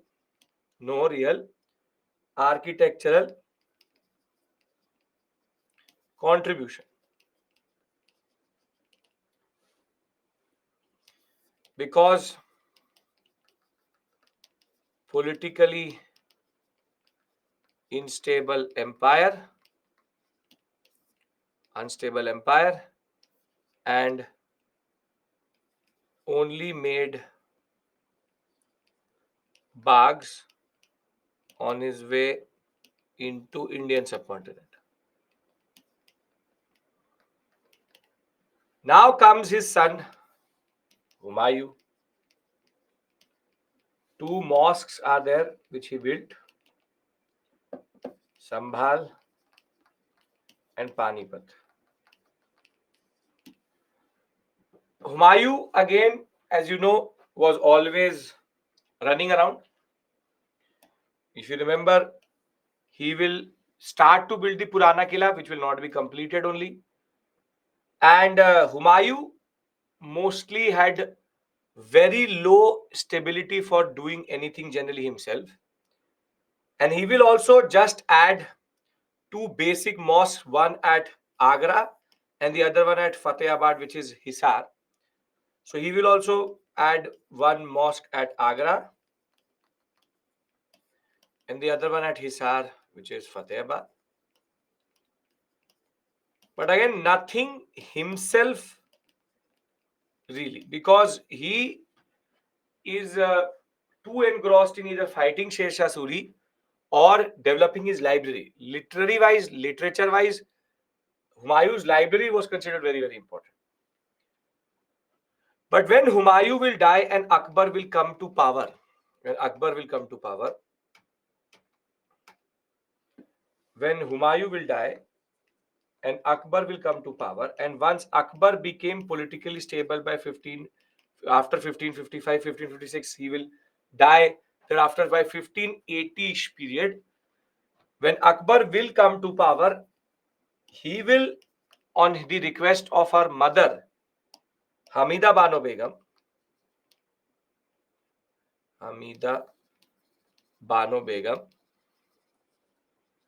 who is the wife of Humayun.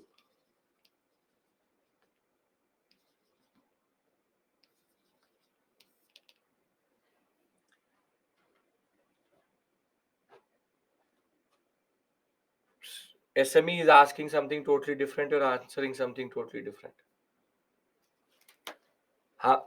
Hamida Bano Begum, the wife of Humayun, will basically build a tomb in remembering Humayun.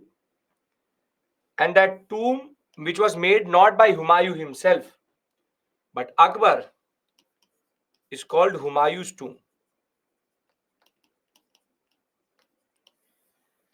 And the Humayun's tomb is considered a very important building. People don't give it as much credit as it should get. It is equally as important as the Taj Mahal. It is a confluence or convergence of Persian, Indian plus Islamic techniques. Because Hamida Bano Begum, the architect she brought in to make the Humayun's tomb, Mirak Mirza Giyas, he is from the Safavid Empire where Humayun was basically sitting. So when Humayun will return back in 1555, he will return back with an architect and he will die later. And Hamida Bano Begum in 1564 will ask Mirak Mirza Giyas to develop the tomb of Humayun in remembering Humayun, and he will come up with this, or rather this. This is called the Humayun's tomb.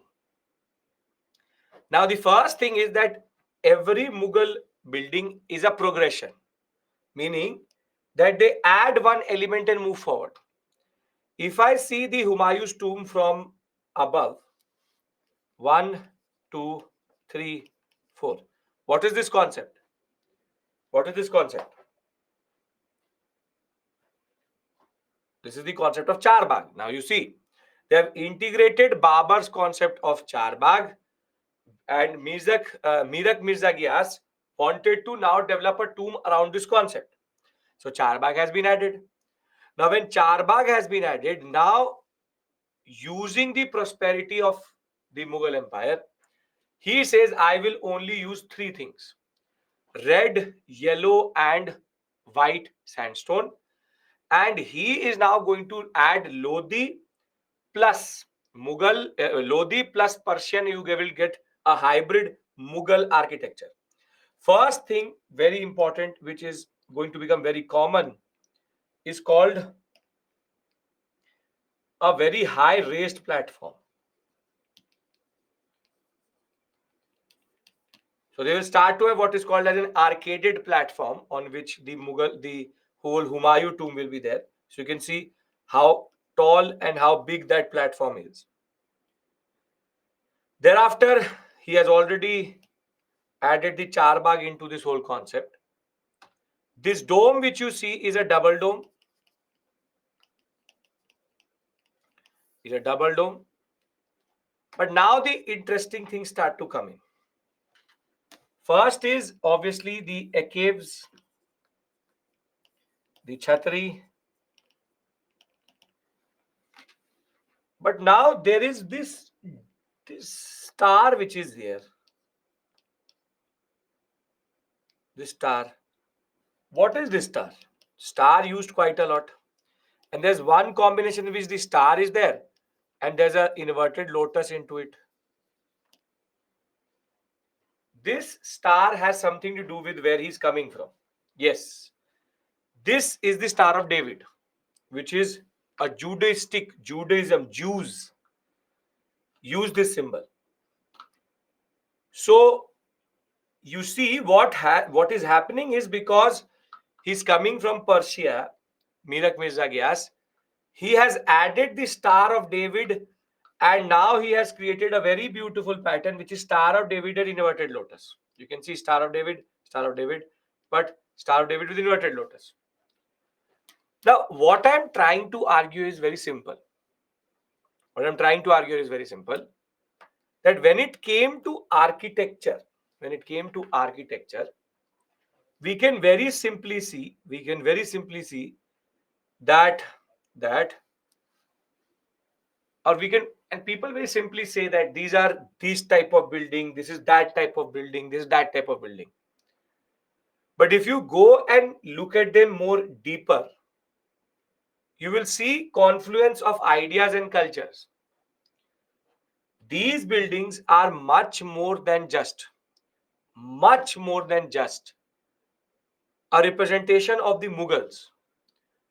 This is the idea of India in buildings, which is confluence of cultures, confluence of ideas, confluence of different religions in one building itself.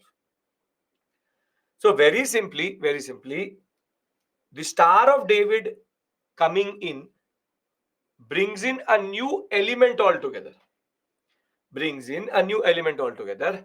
From Rajasthani Gujarati elements very evidently being there, to having a double dome, to being on a raised platform, to having the Star of David there, and the very beautiful use of red and yellow sandstone.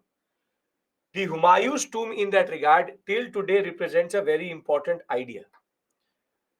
It shows that the Mughals were not different from the Delhi Sultans, and they could move forward whilst adding to this culture. So the fact that Persian craftsmen had come meant that the tomb was a representation of Indian culture through a Persian concept, and it is the first earliest specimens of what is called a garden tomb complex in the Mughal Empire. And with a double dome on its head, it was in a way a very good a very, very important concept. Some of you are saying, I can't see the star, you can see the star here. If you still can't see the star, you will get the annotated PPT, look at it. The chhatri Chhatri and a cave integration is something which balcony cannot, they can't use a balcony. Chhatri and a cave integration shows confluence of three things. First, Hindu, Rajasthani, Gujarati, Star of David, which means Judaistic Persian, and the fact that Charbagh has been added and every other element. See, the arch is still there, the dome is still there. So they are using what the Delhi Sultans gave them and they're making something better and bigger over it. Better and bigger over it. And this is the beauty of this period, which is that somehow we see everything coming together. I am trying to do this activity with you before I go to Akbar in order to make you understand something. Please, there are multiple misconceptions. I have already told you what is the Delhi Sultan contribution. I will, by the end of this class, also tell you what the Mughals have done. But there's a misconception. And you would see it in the news, you would see it on your WhatsApp messages. You yourself be having that notion. Your teachers, your people around you would say that this building is ours, that building is not ours, or our, this, that, this, them, they, the othering of that concept. What I mean to say that if you say that the Humayun's tomb is not part of Indian culture or Humayun's tomb is not part of India's cultural expression of its subcontinental ideas, then you are robbing yourself of a very important moment where if India is unity in diversity, then all of these buildings are a representation of that. And India is unity in diversity, and these buildings in a way are confluence of it. They show 3 to 4 different cultures coming together, and progressively from 1206 to 1707, for these close to 5 to 600 years, we became better, buildings became better. And the reason why Taj Mahal is called Taj Mahal or is considered to be one of the seven wonders in the world is because, as I will show you, every element which started in 1206 in Delhi Sultanate comes and in a way converges at Taj Mahal. From what Kutubuddin Aibak did till what Akbar did till what Shah Jahan will do, everything comes together. Are we clear about this idea? Because you have to write mains answers, there needs to be a little bit of an understanding there. Can I now move to Akbar? Akbar is a big section. Shah Jahan, Jahangir small. Shah Jahan again big. Okay. Now, when we talk about Akbar, see, for the purpose of the examination, whatever you have to write is given on one slide. Akbar's basic contribution to architecture is as follows. Use of red sandstone, tribated structures come back. Now, where had we previously seen tribated structures? Quite a lot.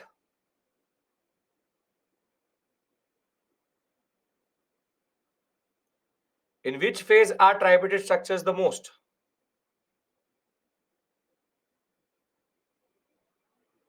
Temples. Temples. So basically, Akbar brings back temple-based construction styles.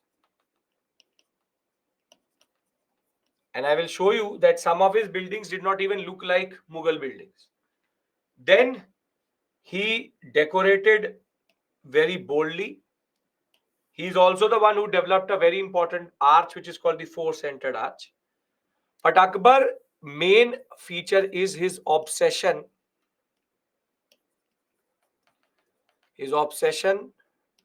or rather we'll say his extensive use of Rajasthani and Gujarati techniques. And over and above that, he's also the one who changed Islamic patterns and designs. Red sandstone was used. Yes, red sandstone is the main material which Akbar will use. If you see a red sandstone building, you know that it is Akbar. Mona Lisa did separately. Sasarama will discuss with you separately. Now, this is called a four-centered arch. Now,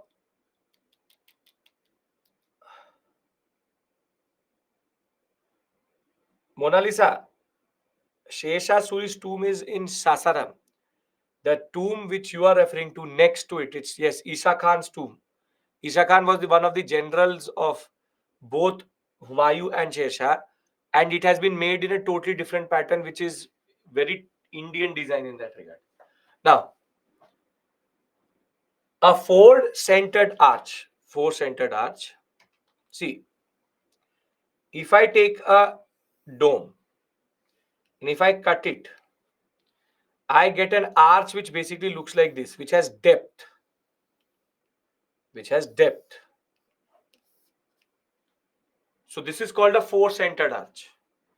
Basically, it's the concept that you divide the weight in such a way that it is divided at 4 points. You don't have to become an architect to write this. Just write four-centered arch is Akbar's contribution. Now I have written here 3 to 4 points. 1, 2, 3, 4, 5, 6, 7. Can I show you these 7 points? Because this is for the examination. Your job for the examination is done. I want to rather show you these 7 features at work. Can I do that? Okay. So you see, first phase is in Agra Fort, where we see the first most interesting buildings. And the second phase is Fatehpur Sikri. Now, the problem with Agra Fort is, except for Jahangiri Mahal, all other buildings, if you've ever been to Agra Fort, you will see that within Agra Fort are all marble, except for Jahangiri Mahal. The reason is because all of that was remodeled by Shah Jahan later, and Shah Jahan is the marble guy. So, the only building within Agra Fort, a fort constructed by Akbar himself, is Jahangiri Mahal, which actually represents him. But the most representative pattern of Akbar's design is Fatehpur Sikri, which is a city which he will establish after winning Gujarat. So, the Agra fort, as soon as you see, it represents power. As you can see, the way it is constructed, it is a symbol of power. When you see the Agra fort, Akbar wanted to instill fear. But what is more interesting is that you have again two things which should not have been there but are there, which is the inverted lotus. So even when it came to the most powerful Mughal emperor, he always made sure, and Mughals will do this because this was already a norm. The inverted lotus, the lotus will always be there in the beginning of every door. And if you look at the main gate is this one, not this one.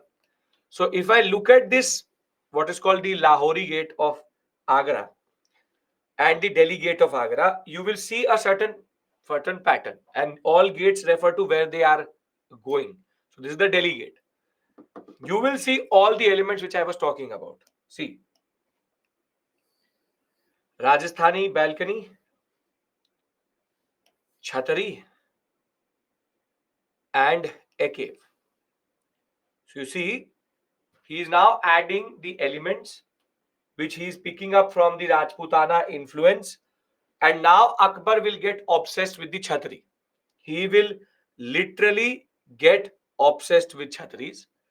But if I go to the Jahangiri Mahal, I can see how Akbar is now bringing back temple type of construction. See, Jahangiri Mahal is 2 floors. But you can see Akbar had one more thing, which was that he used to use arches as a decorative device. So these arches have nothing as purpose just to decorate. And if I look it from the inside, have you seen these type of pillars previously? The whole structure has been made in a tributed style.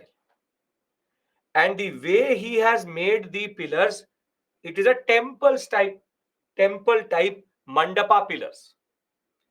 So you see, he is now bringing in again in the Jahangiri Mahal the beam and bracket concept, tributed structures. The whole structure is based on that only. But rather than having the old Islamic or later Islamic designs, he has picked up temple type construction activity. You can also see the balconies, the Rajasthani balconies. And in a way, now Akbar is starting to become what he is known for, which is a new type of religious amalgamation.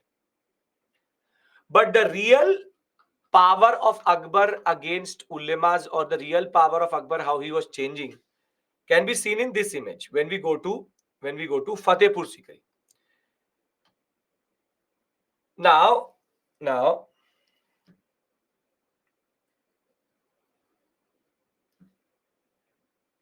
can anybody tell me what this building is?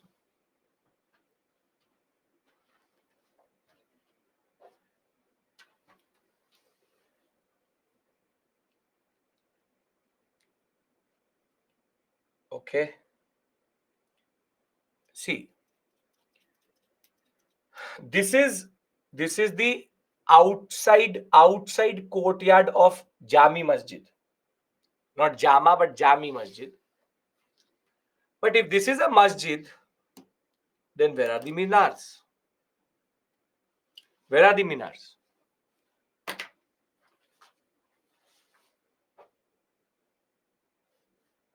Minar is not there only.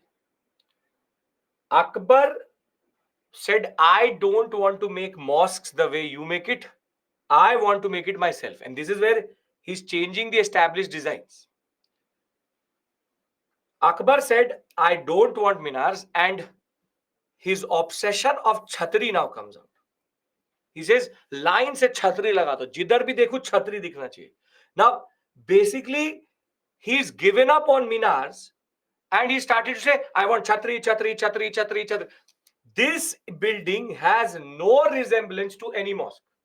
He said, I went to Rajasthan, I went to Gujarat, I fought with the Rajputs, but I've also made them my friend. I love their buildings, I want chhatri only.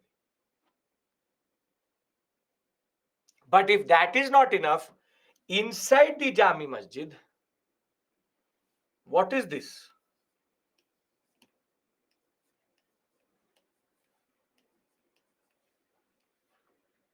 Again, what he's done is he's revived arabesque, but he's brought back the lotus. Now you see that inside the Jama and Jami Masjid are different. Jama Masjid is in Delhi.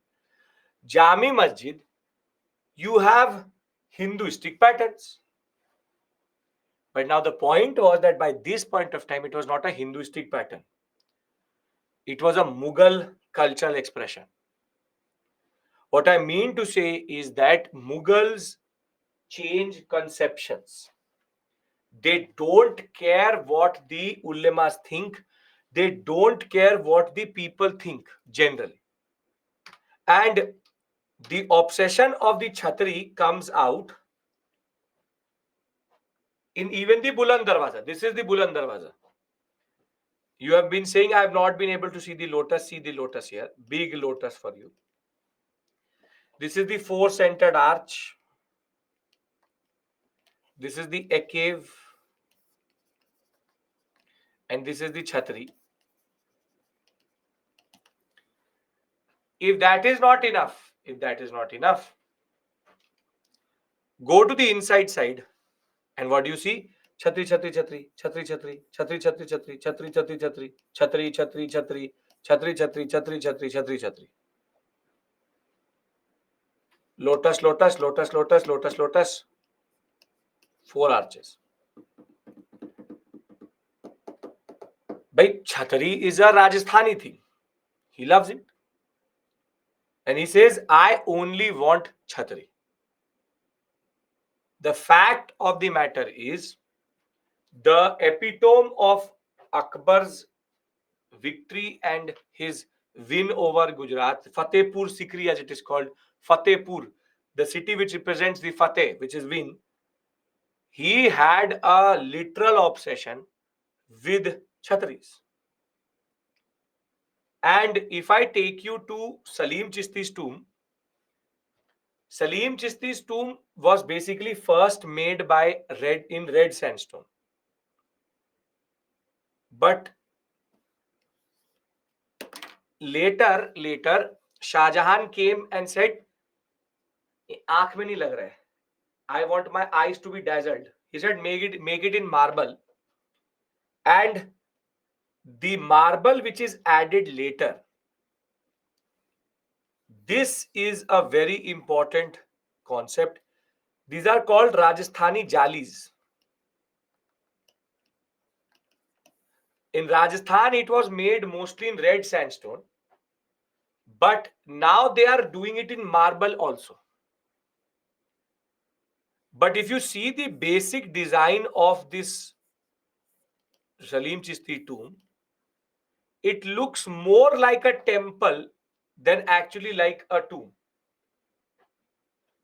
If you actually look at it, it has the same striated design, it has the same temple design, it has the same way of having the chhajjas out.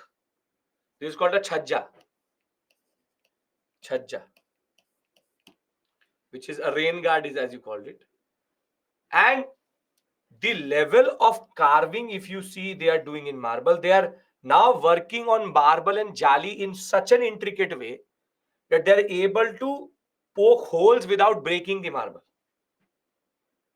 This is where our marble techniques and marble concepts became next level altogether. Now, if I take you to Jodhabai's palace, ignore the guide making a fool out of those foreigners.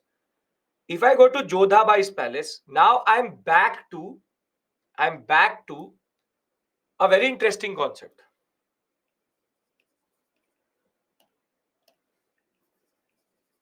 A Rajasthani balcony. This is the Rajasthani jali. Two big chhatris. Arches for decoration. And didn't I tell you that arches were made like this in the previous period? That we used to make arches like this.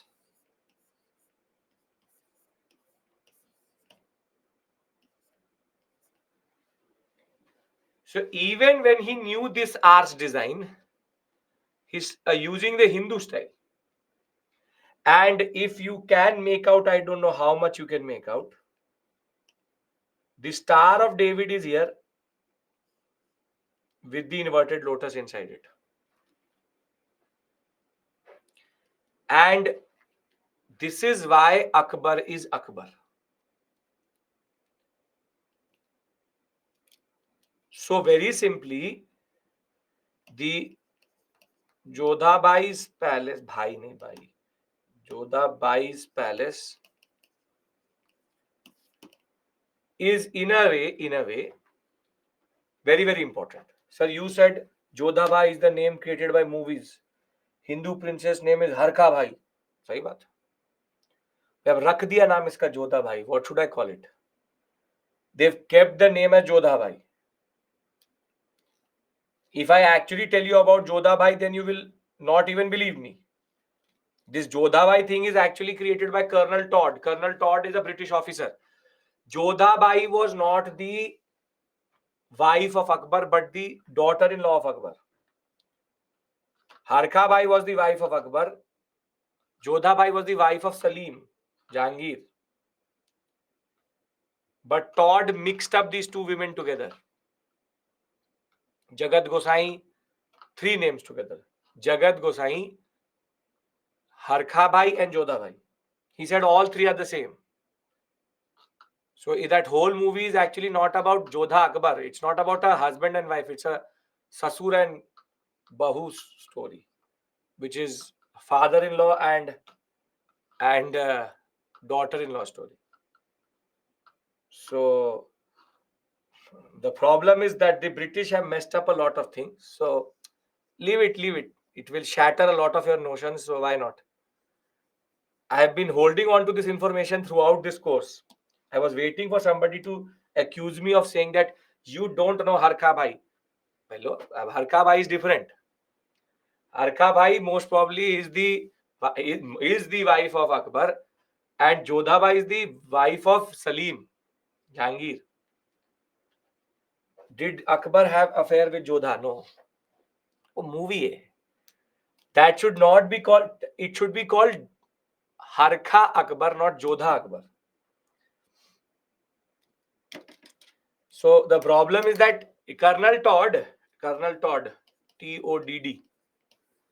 Satish Chandra actually wrote a letter to that director, pata nahi kya, but I don't remember his name, whatever his name was. Some important person only, or some good director. Uh, Whoever made that Jodha Akbar movie. He wrote a letter, Satish Chandra wrote a letter to him. Bansali, no, not it's not Bansali. I don't know, it's not Bansali. Whatever it may be. Ashutosh Gawarkar, yes. He wrote a letter to Ashutosh Gawarkar that what movie you're making is not Jodha, it should not be called Jodha Akbar. Jodha was the wife of Salim, not Akbar. But he said, "Ab to ban gaya." What can we say? He said that in popular imagination, this is Jodha Bhai's palace because we call it Jodha Bhai's palace. You want to call it Mona Lisa's palace, you want to call it Harka Bhai's palace, you want to call it your own palace, that is totally your call. So, whatever it may be, right? Who built this palace? Akbar did. Akbar did a lot of things, and that is one of this. Can I move on? So, before accusing me of something, remember I know more than you about these things. So, can I move forward? Yes. I was waiting for somebody. Somebody for sure says to me, Harka Bhai, Jodha Bhai. Can I move forward, please? Yes. Still in shock? Yes or no? Yes. Okay. Now the last building. See, Ilma, it could not be anybody's palace also. We call it Jodha Bhai's palace. It could be not called anything. We call it. The last is the funky thing which Akbar did. Akbar did, I'm bored of these Chhatri on one story. I want 5-story Chhatris. A Chhatri on 5-story. And this is called Panch Mahal. This is called Panch Mahal. This is basically Akbar showing off. He said, I want a concept in which there should be 5 stories topped with a domed kiosk, Chhatri. And he said that if I'm on, I should know on which floor I am. And that I will know by making every pillar is different. He said every pillar of each story should be different. And this is the level of expertise which our architects had, which is that they're making progressively smaller and smaller balconies, but making it a 5-story building itself. So I told you for the examination, obviously you cannot show the examiner these images. I have told you 7 points. Are we all clear about the 7 points? Because if you are, then I would like to talk about Jahangir. These 7 points I told you. Are we clear about these 7 points? I have now demonstrated them to you. Yes, change Islamic pattern and designs. which he did. For example, Jami Masjid. Extensive use of Rajasthani Gujarati techniques, Chhatari, Chhatari, Chhatari.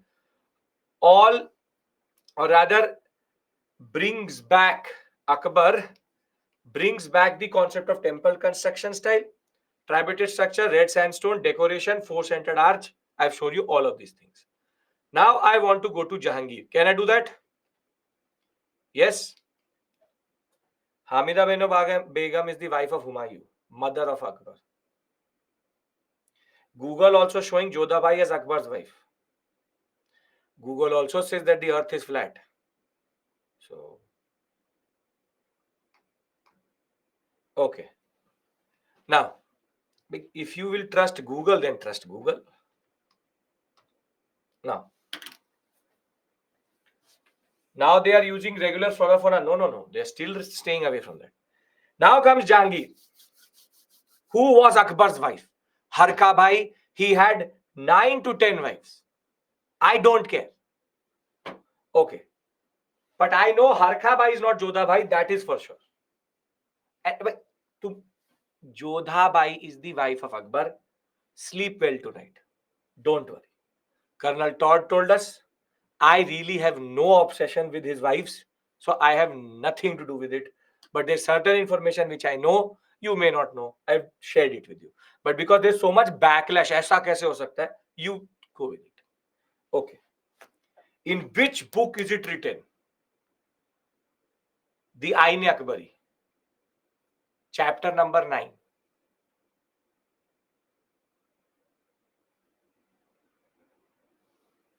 If you want the translation, I'll be happy to give it to you. Okay. Colonel Todd has written what is called the History of Rajasthan. It's called the Brief History or something called the History of Rajasthan. In that, he wrote the story of Bharmal. In that, he's talked about two daughters, Harkabai and Jodhabai, but he's used it interchangeably. That is the problem. Leave it. Okay. And nobody's going to ask you who's Akbar's wife. That is too easy a question. Now, Jahangir is not an architecture guy. He's more of a paintings person. And I will show it to you on Monday how he is the master of painting. But before Akbar died, he designed his own tomb so that it could be made just near Fatehpur Sikri in a place called Sikandra. It's a place called Sikandra. And this is basically called Akbar's tomb. This is Akbar's tomb at Sikandra. And you can see that in a way, Jahangir is a transition between two techniques which were now dominating, marble and red sandstone. But what is back with all its vigor is arabesque. Arabesque is back with a lot of vigor, and obviously if it is Akbar's tomb, it has to have chhatari. The fact of the matter is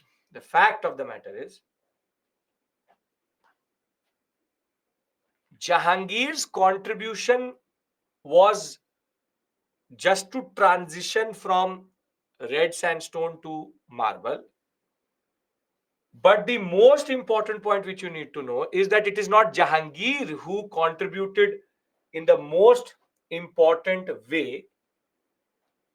It is his wife Noor Jahan who broke a new barrier and created something new. Noor Jahan constructed her father's tomb, which is called Imaduddaullah's tomb. If you ever go to Agra, it is on the right before you cross the Yamuna itself. Imaduddaullah's tomb, which is the this is the tomb of Noor Jahan's father. It has a new decorative technique, and that is called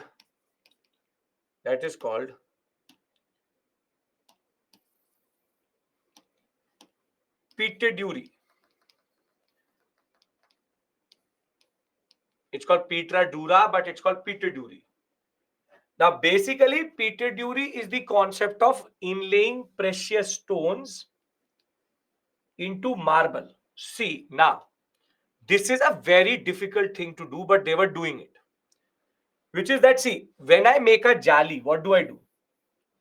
I take a marble and I start to chisel. And when I start to push it, I create gaps. Yes, this is how jali is made. Yes, I create gaps in such a way that there's a jali. So now I can see through it. This part is see through, this part is see through, this part is see through. Now, what the inlaying pattern is that they used to, what they used to do, they used to carve these whole marble in such a way that it was not see-through, and I could then inlay stones into it. Basically, this frame has a mold in which you can actually paste these precious stones. So there's a marble base on which you push precious stones inside. This is a new level of decoration, because Pitradura is very difficult to do if you don't know which type of marble should be used. Because if you are too heavy-handed, it will go through. If you are too soft-handed, it will not carve. Exact pressure needs to be applied so that it creates a certain gap inside the marble so that you can put. So imagine that this whole wall, this whole tomb is just Peter Dury. Is just Peter Dury. Imaduddaulah, others saying father of Imaduddaulah is the father of Nur Jahan. That is the title he took. So the most important contribution of Jahangir is rather his wife's, which is Peter Dury. So Jahangir, as I told you, Jahangir is known for being the transition guy, and it was Mirza Ghias Beg, the father of Nur Jahan, who took the title Imaduddaulah, and made in 1622 to 28 period. This is where the real transition is happening. The transition from red sandstone to marble. So the building is marble and it is also made out of Peter Dury. I'll give you the whole thing at one place. If I move to Shah Jahan now, because the Peter Dury is the only contribution of Jahangir. Can I move to Shah Jahan? Yes? Okay. Now comes our marble guy, Shah Jahan. Shah Jahan is the one who basically knew how to waste money very well. So Shah Jahan he did not like Agra too much. And that is why he built a new city in Delhi. He brought back political power to Delhi. And he built up what is called as the Shahjahanabad, which is Red Fort, and Jama Masjid, which is in front of it.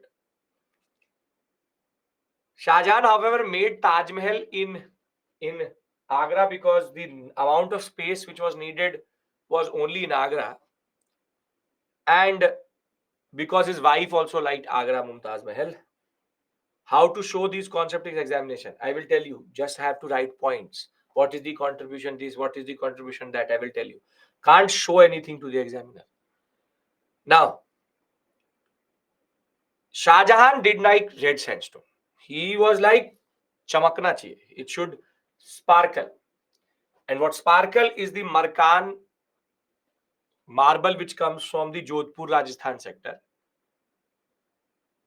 The first thing which he will construct is the Lal Killa or the Red Fort. And basically, if you see this building, this whole structure, it is from here that the Prime Minister speaks. However, this whole structure which you see here, this whole structure is actually a later addition. This was made after independence. The real gate is behind it. It's called the Lahori gate. Now, again, I don't need to tell you that these are oversized caves. This is the Chhatari with the inverted lotus on it. These are the inverted lotuses there. Arches just for decoration. There used to be a very big balcony here which has now been closed. So you can see that in a way, again Red Fort is exhibiting things. But Shah Jahan took four-centered arch to a next level altogether. This is called the Meena Bazaar. If you go to Meena Bazaar, the roof of the Meena Bazaar is just though he made arch, connected the arches and then created a whole what we call as ceiling itself. But the real expression of Shah Jahan comes inside the Red Fort. But unfortunately, if you've done modern India, you would know that the British destroyed most of everything from this point till this point. In their retake of Delhi after 1857, they destroyed everything. What is actually left is this. Diwane-am, Diwane-Khas, Moti Masjid and the Rang Mahal, which you can see here. The Diwane-Khas, the Rang Mahal, Moti Masjid and the basic quarters of Shah Jahan. Basically, the Diwane-am you would have seen again yourself. This is the marble Diwane-am. Now, certain things come out very clearly about Shah Jahan. Shah Jahan is known for a very specific type of arch. It is called the nine-cusped arch. If I'll count these cusp means this. 1, 2, 3, 4, 5, 6, 7, 8, 9. This is called a nine-cusped arch. You have the chhataris again, but anywhere where you find this nine-cusped arch daunted by a lotus or topped by a lotus, it is Shah Jahan's way of making an arch. He was so good at it that in throughout Diwane-am, he had it. And this is what is called as the peacock throne, from which he used to do what we call as the Jharokha Darshan. Peacock throne. Now, looking at the peacock throne, can anybody tell me a very interesting thing?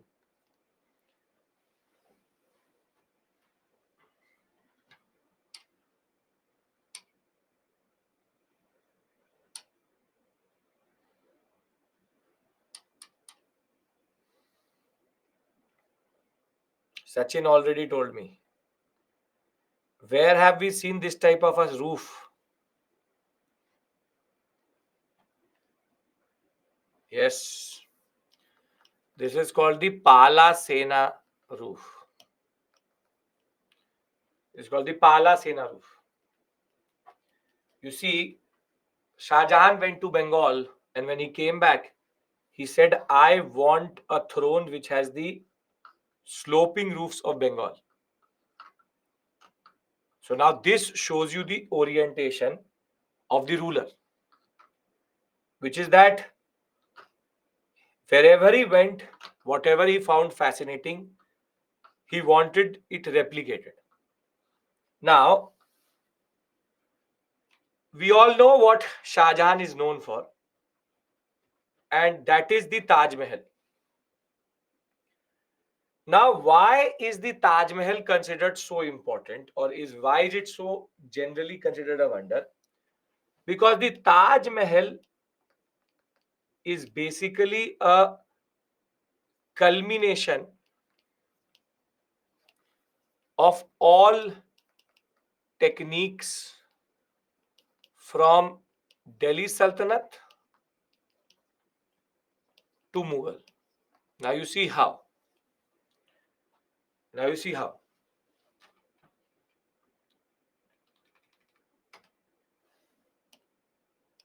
One, two, three, four. What does this mean? Charbagh, Babar. Waterworks. Now, second, Chhatri, Chhatri, a cave, a cave. So, Chhatri, a caves, inverted lotus. Right? Then, further, raised platform, Humayun's tomb. Humayun's tomb was an octagonal structure. Octagon. This is also an octagon. Again, Humayun's tomb. If that is not enough, if I go a little bit more closer, Pietraduras, Arabesque. Arabesque. And if I zoom more into this dome, it's a double dome, but it's called a bulbous dome. Bulbous domes are basically the ones which look like bulbs, where the neck of the dome is shorter. Bulbous dome. And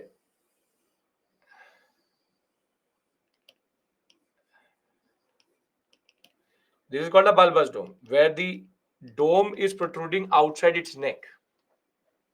So you can see here, that is it, bulbous dome.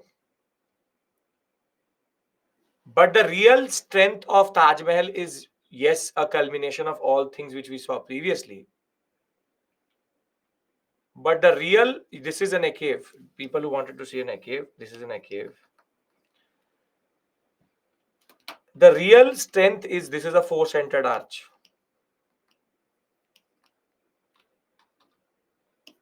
Four-centered arch. The real strength is that it is so geometrically, and I'm coming to the minars, it is so geometrically clear and 100% that till today you can see the power of that geometry. See, if you will ever go to Taj Mahal, and if you will, at the entry gate of the Taj Mahal itself, the minars have been made in such a way that you can only see two minars. So if I'm seeing from here, or seeing from here, I only see two minars.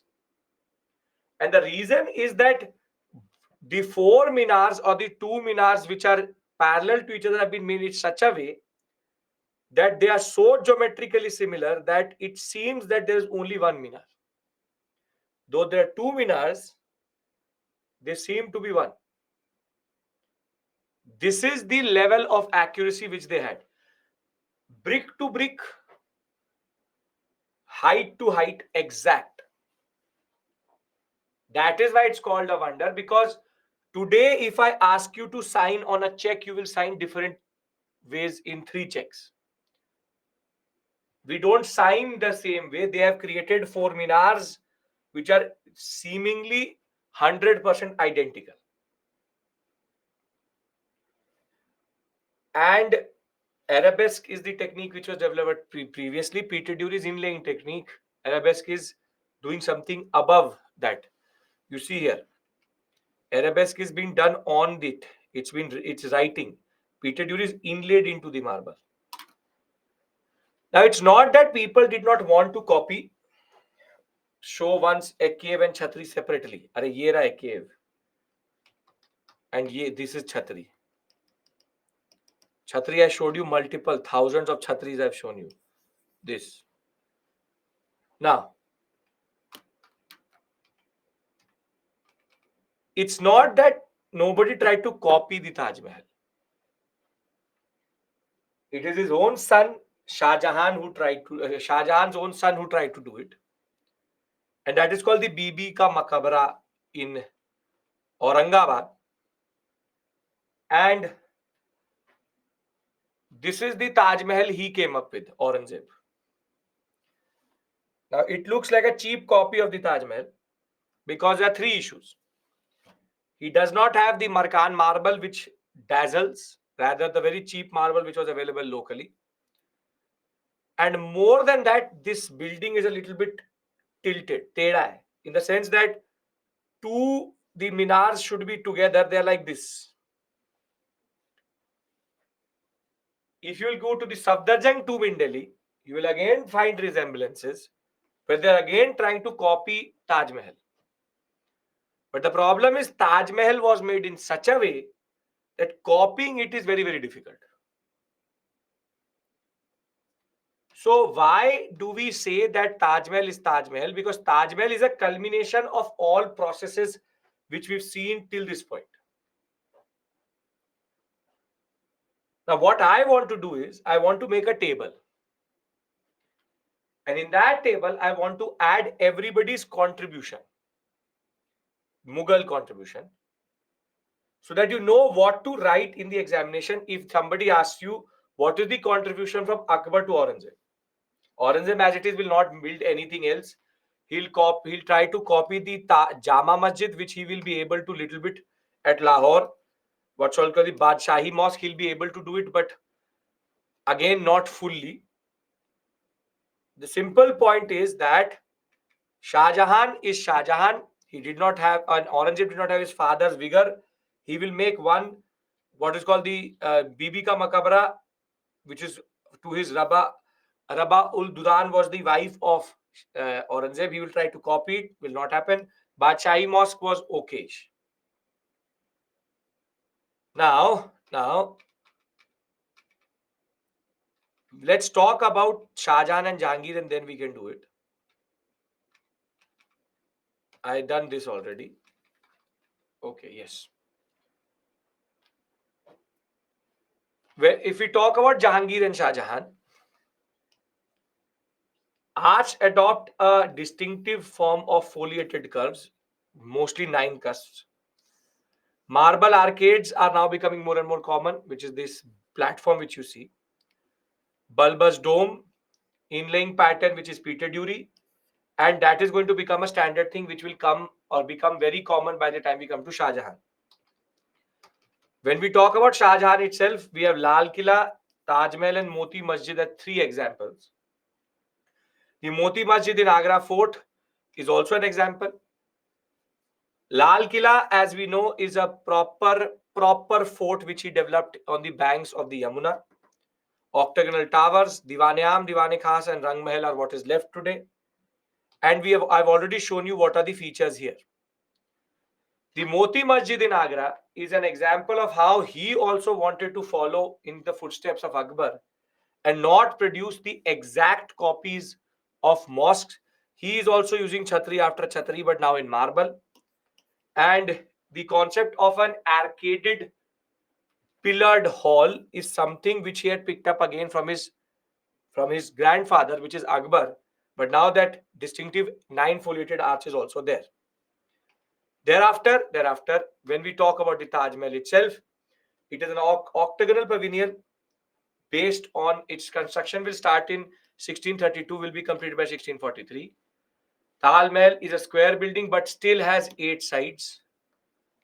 To west, there is a mosque. It has a bulbous dome itself. Further, there are 4 corners, 4 circular minars. Inside, what is the beauty is that if you go inside the Taj Mahal, you'll find what we call as axial halls in each area, in each direction, which is that there's one main hall and then inside it you have 4 halls itself. The Jodhpur Makaran quarries had given this marble which gives it such a beautiful tinge. And the 4-quadrant concept, the Charbagh concept is also at display. Now,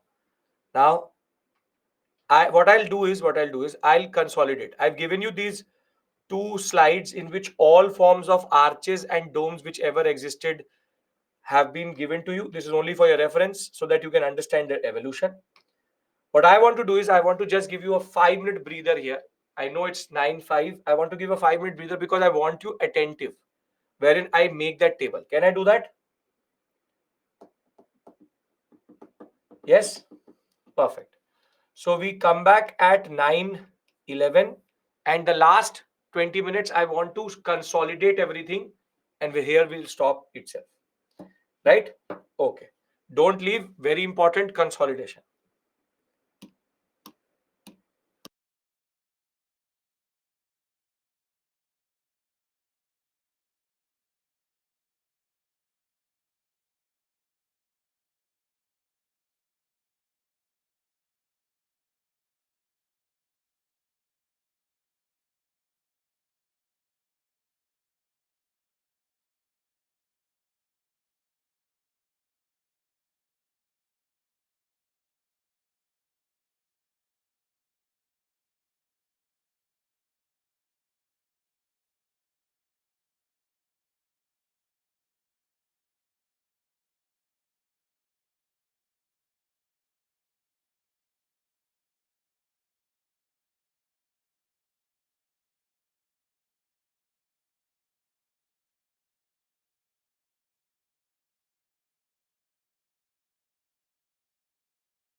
Welcome back.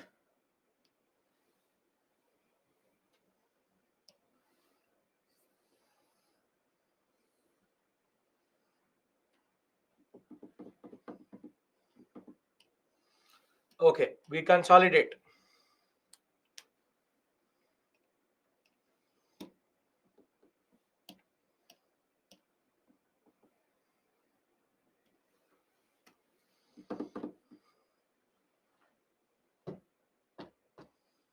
That is the irony ocean.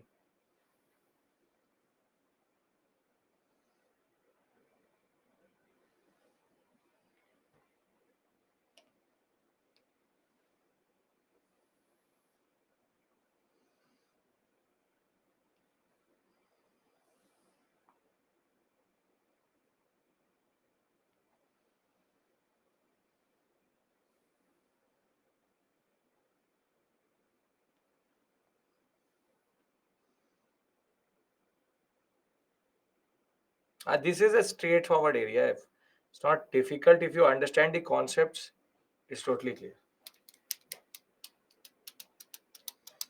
Is it true that he chopped off the hands of the people? Sure. It is a saying. Most probably would be true only. It's not a documented fact, it's a saying.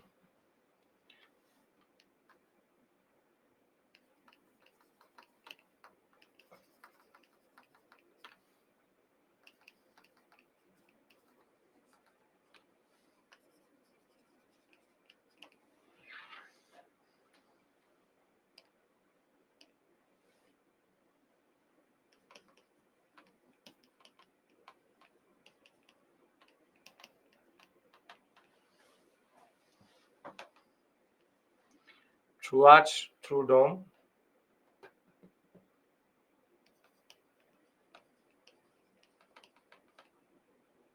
arabesque.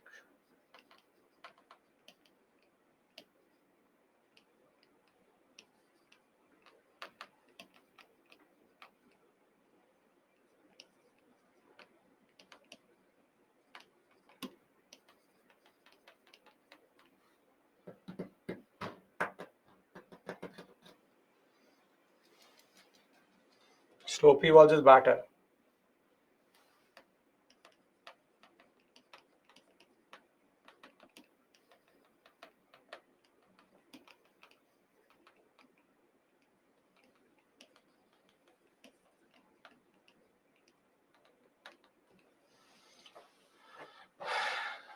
Then we can add also this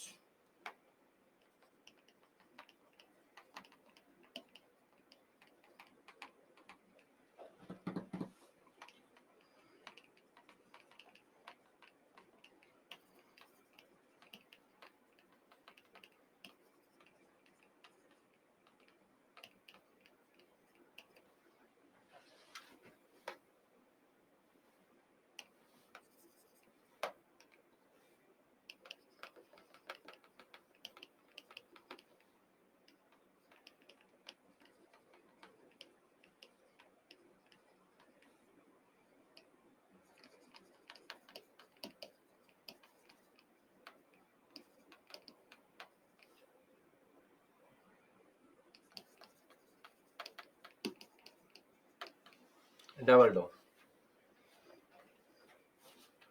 Babar.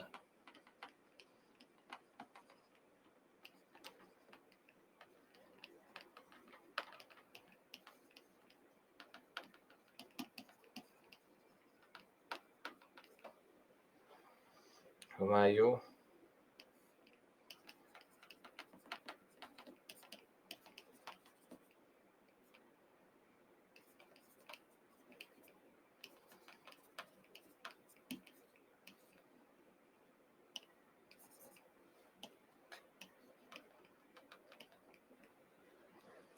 Akbar.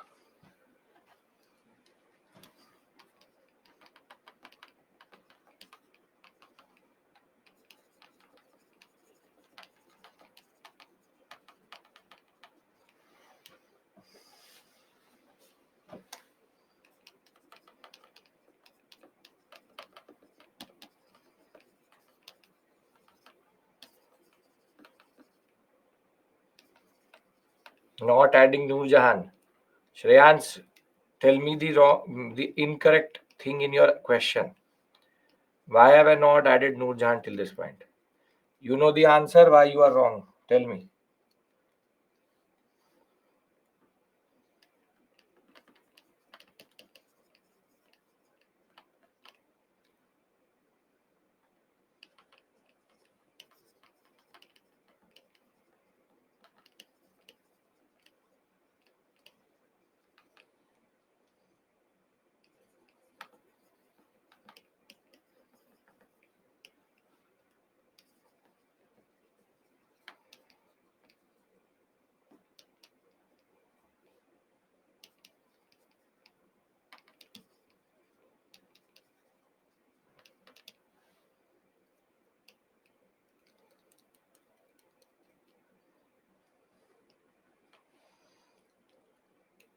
Distributed structure.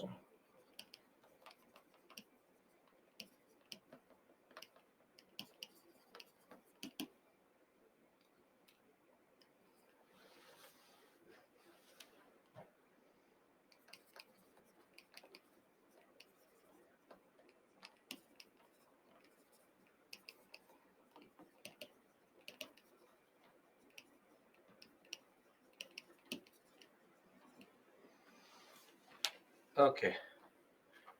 What I've written in this slide. Anybody has any issue here? So they have copied only. What is the innovation? तोड़ देते हैं. Let's break all of these things. We copied. Copied from Rajasthan Gujarati. So no merit at all. 0 out of 100.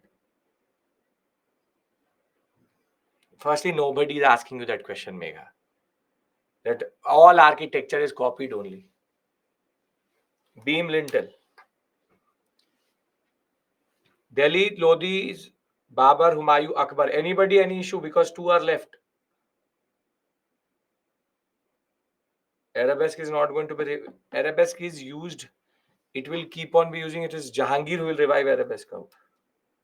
No issues? Marble dome, beam and lintel. Okay. Limestone mortar, marble beam tell. Don't do this Gajni effect within 1 hour. Some of you are asking what is beam lintel. Within 1.5 hours, you forgot.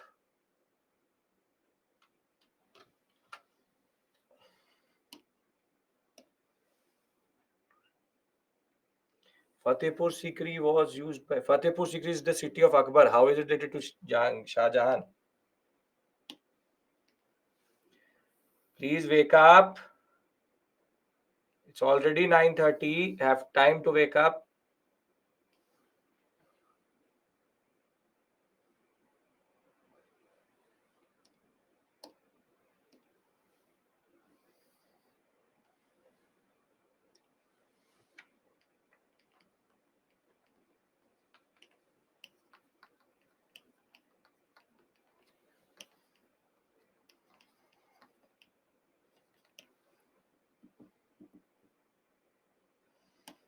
There was no temple building in medieval period. Yes, there was. Background it was happening under the same Nagara Dravida, and Cholas are contemporaries to Delhi Sultanate for a very long time.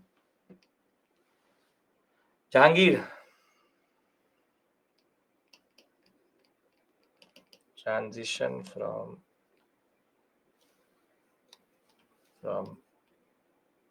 sandstone to marble. Arabesque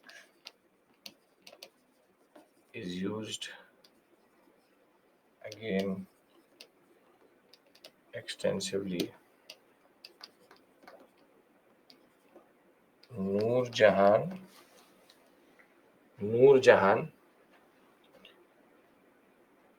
uses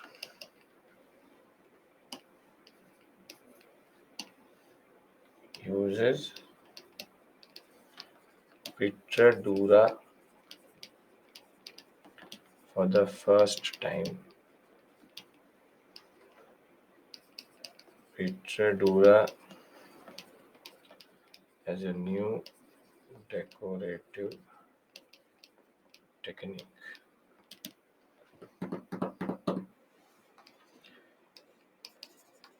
Bulbous dome, 9 cust arch, foliated arch.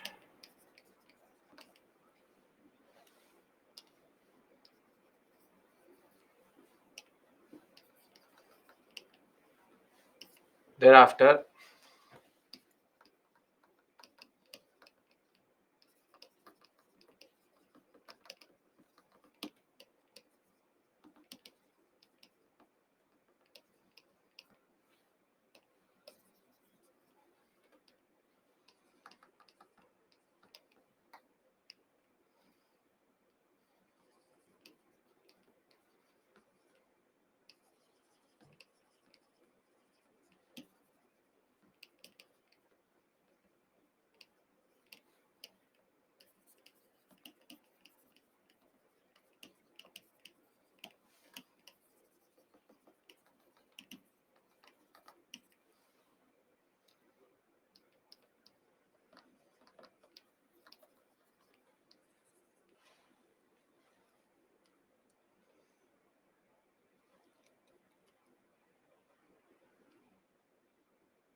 what is the difference between Jama and Jami Masjid? Jami Masjid is in Agra. Jama Masjid is in Delhi. Are we clear about the contribution of about medieval architecture? Again, another 35 to 40 pages of your Nitin Singhania covered today. Shah Jahan is the first one to use proper Rajasthani jalis. This and this. No contribution means added nothing. Copied. Shah Jahan last line. Taj Mahal is the culmination of all techniques and styles since Delhi Sultans. Taj Mahal is the culmination. Sir, but Delhi Sultans use marble. One person using marble and the whole construction in marble is different things. Okay, now just for one thing, one practice question. Words after Taj Mahal. बीबी का मकबरा.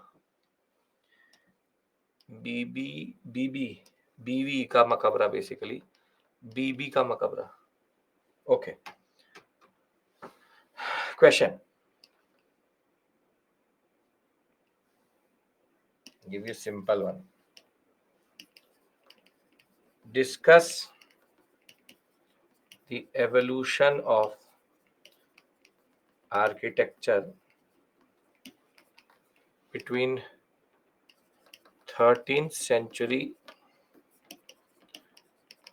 to 17th century in the Indian subcontinent.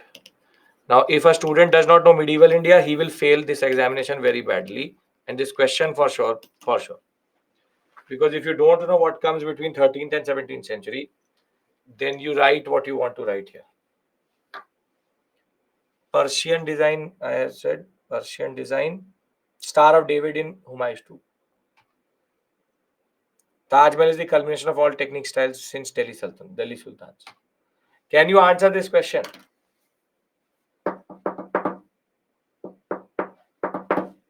Yes.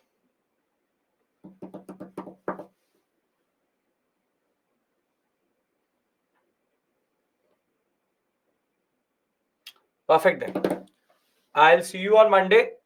We discuss modern architecture, then go into painting, then after sculpture. By next Friday, we will be completing, or we'll be on the verge of completing art and culture. I hope art and culture now seems a little bit better than what you thought, and you are in a better position to do it. In conclusion, just talk about the importance of this architecture. Yes. Shah Jahan, last point. Taj Mahal is the culmination of all techniques and styles since Delhi Sultans. You will get 5 more questions for mains this Sunday, this Saturday, because now we are in art and culture, so you will get practice questions also. No contribution means no contribution. What to do with Nitin Singhania?